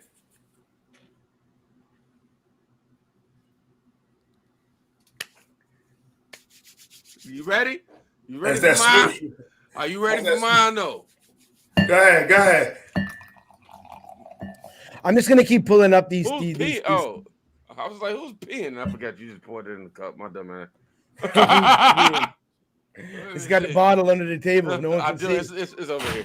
I was going to go. Any more ciphers coming up from you? Man, too many goddamn ciphers. Vibe, no. Yeah, I know. There's too many ciphers.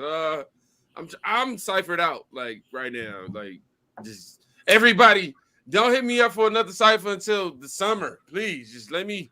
The next cipher I'm gonna hop on is gonna be the second edition to whatever. I don't even know if it. Oh, okay, cool. Cipher? Okay, cool. Y'all put it out there. The second edition to the Shakey Vibe cipher. If it's anything before that, I gotta let them know. Facts. But yeah, damn. What did just happen to my? I got it. Y'all like, what the hell is happening? Atlanta. I was gonna say Atlanta's dangerous. That man just hit the floor real quick. No, I had pulled one of these little pieces out of my chair. Chair problems. I hate my fucking chair. I love it, bro. You know what I'm saying? I'll be in this margins. You know what I'm saying? So people are saying exactly what like we said. Like a lot, even people in the chat are saying that the way they found you was from the ciphers. Yeah, shout out to Crip. Yeah, man, a lot of people discovered me through that, and I'm grateful, bro. Without that, man, I definitely would still be in a grassrooted, point. Right. That definitely put eyes on me. So, yeah, man. So, the Hornets got something right here, and that's a good one too. Would host or be a YouTube? Would host or be in a YouTube versus type live stream with the YouTube rapper community? I'm not sure what you're asking. I guess he's asking if you would host or would you be in the cypher on the verses.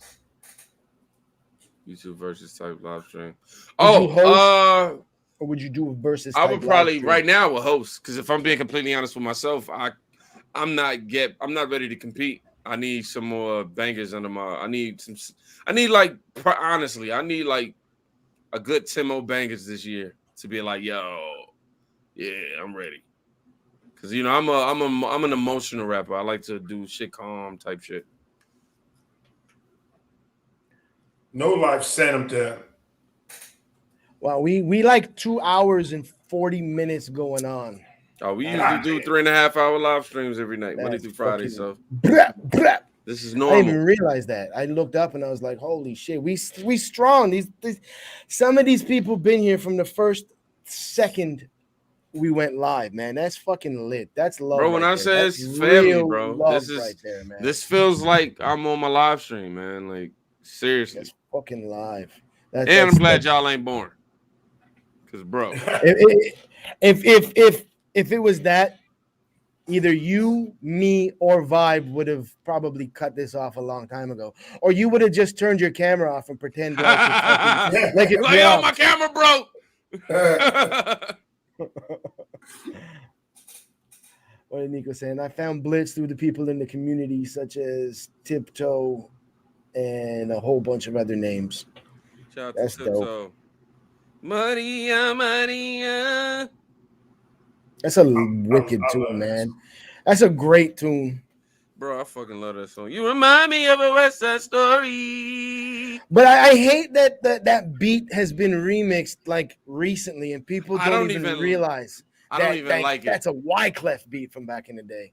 I don't even want to hear the Rihanna version. No, I want to hit up on my cheek. My mama, I don't know what he be saying, but I be on my cheek, mama chila, mama chila, mama chila, mama chila. Carlos Santana licked that shit. That was fucking that is legitimately dope, the lyrics to that. That was exactly what he said. Facts. Why haven't those singers done anything since that song? Oh, I don't know. I know Santana's still I going. don't get it.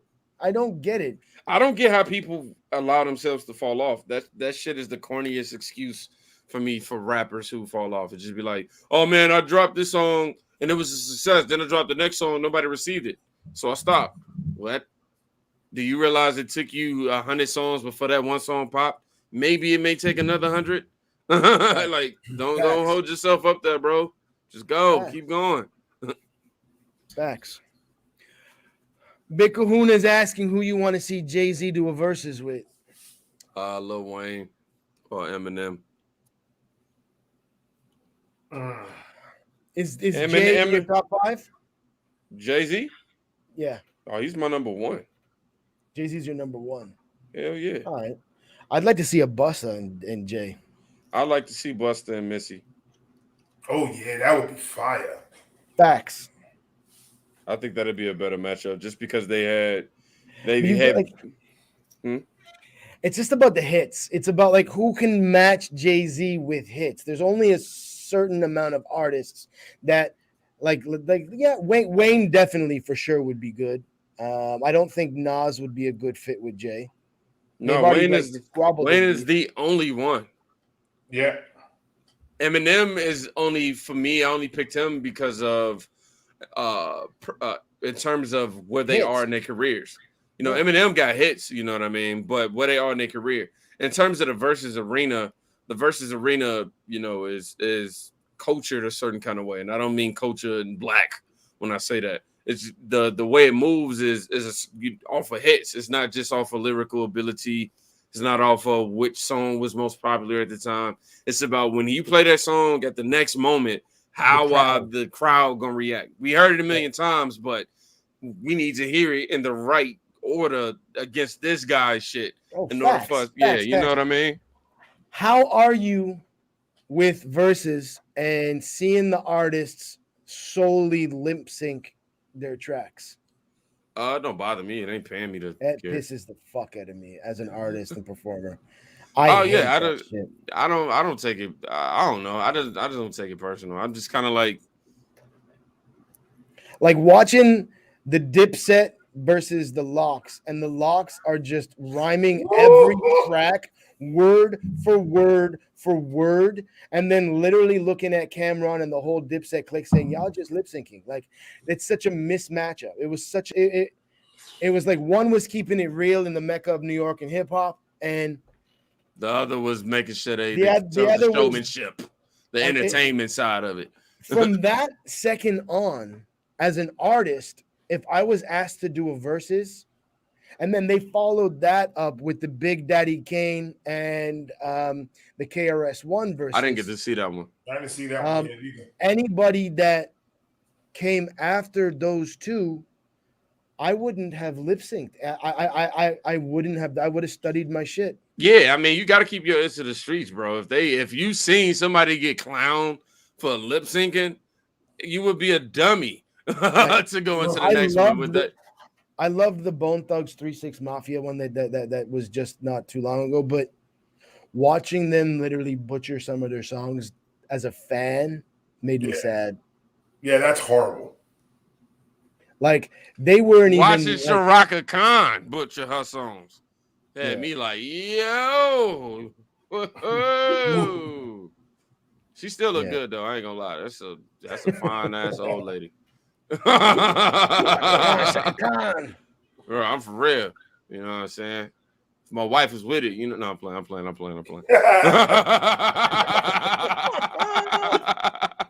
This nigga's nuts. Look right, bro. Look, babe. I'm sorry. Look, let me show you. You gonna see a flip flop come right through that door, bro? Why you playing? I'm on the couch tonight. Well, guys, it's been almost 3 hours. We've had a great conversation with my man King Blitz. AKA, we all getting hungry. Facts. My brother, we appreciate you so much coming through and showing us some love and fucking with us, man. Thank you so much. Reaction to this video is coming soon. Facts. You talking to Federico about that? I fuck Federico. Federico's grounded. Fuck that nigga. Man, we appreciate everybody in the chat. Everybody fucking with us and staying with us as long as we have. King, thank you very much for doing this, for your time, for vibing out with us, man. Like, super appreciative. Super appreciated, man. For sure, man. I'm humbled, man, and this was one of the best interviews I've had all year. It's only been 2 days old, 1 day old. I appreciate that. You set the bar really fucking high. You see what I did there? Set the bar off high. That's funny. But I ain't gonna lie, for like 2 seconds I thought it was a compliment, and then I was like, hold the fuck up. No, it is a compliment. It is. This is the first interview, but no, this is one of the best interviews I've had in a long time. It felt more like you say, a chill vibe and a conversation. Man. I felt like we just talked like the homies, you know what I'm saying, more so than it was just interview style, and I really appreciate that. Yeah, man, we've had cats come on here saying I can only give you an hour, and we're here for 2.5. So it's like it's the chill session. Yeah, bro. Because I mean, I ain't gonna lie, I would have been shot if you was born. I would have been shot. You, yo, I gotta go do something. Text. Yeah. Man, we appreciate y'all. It's the Shakey Vibe Podcast, episode 10. Thank you so much. We're going to talk to you guys later. You guys are the shit. Big Kahuna, stop looking like Vin Diesel. Nico, shut the fuck up. Silent Storm, unsubscribe. I'm going to talk to you niggas later. Oh, yeah. Hell no. He says Silent Storm, unsubscribe. Yo, man, appreciate you for your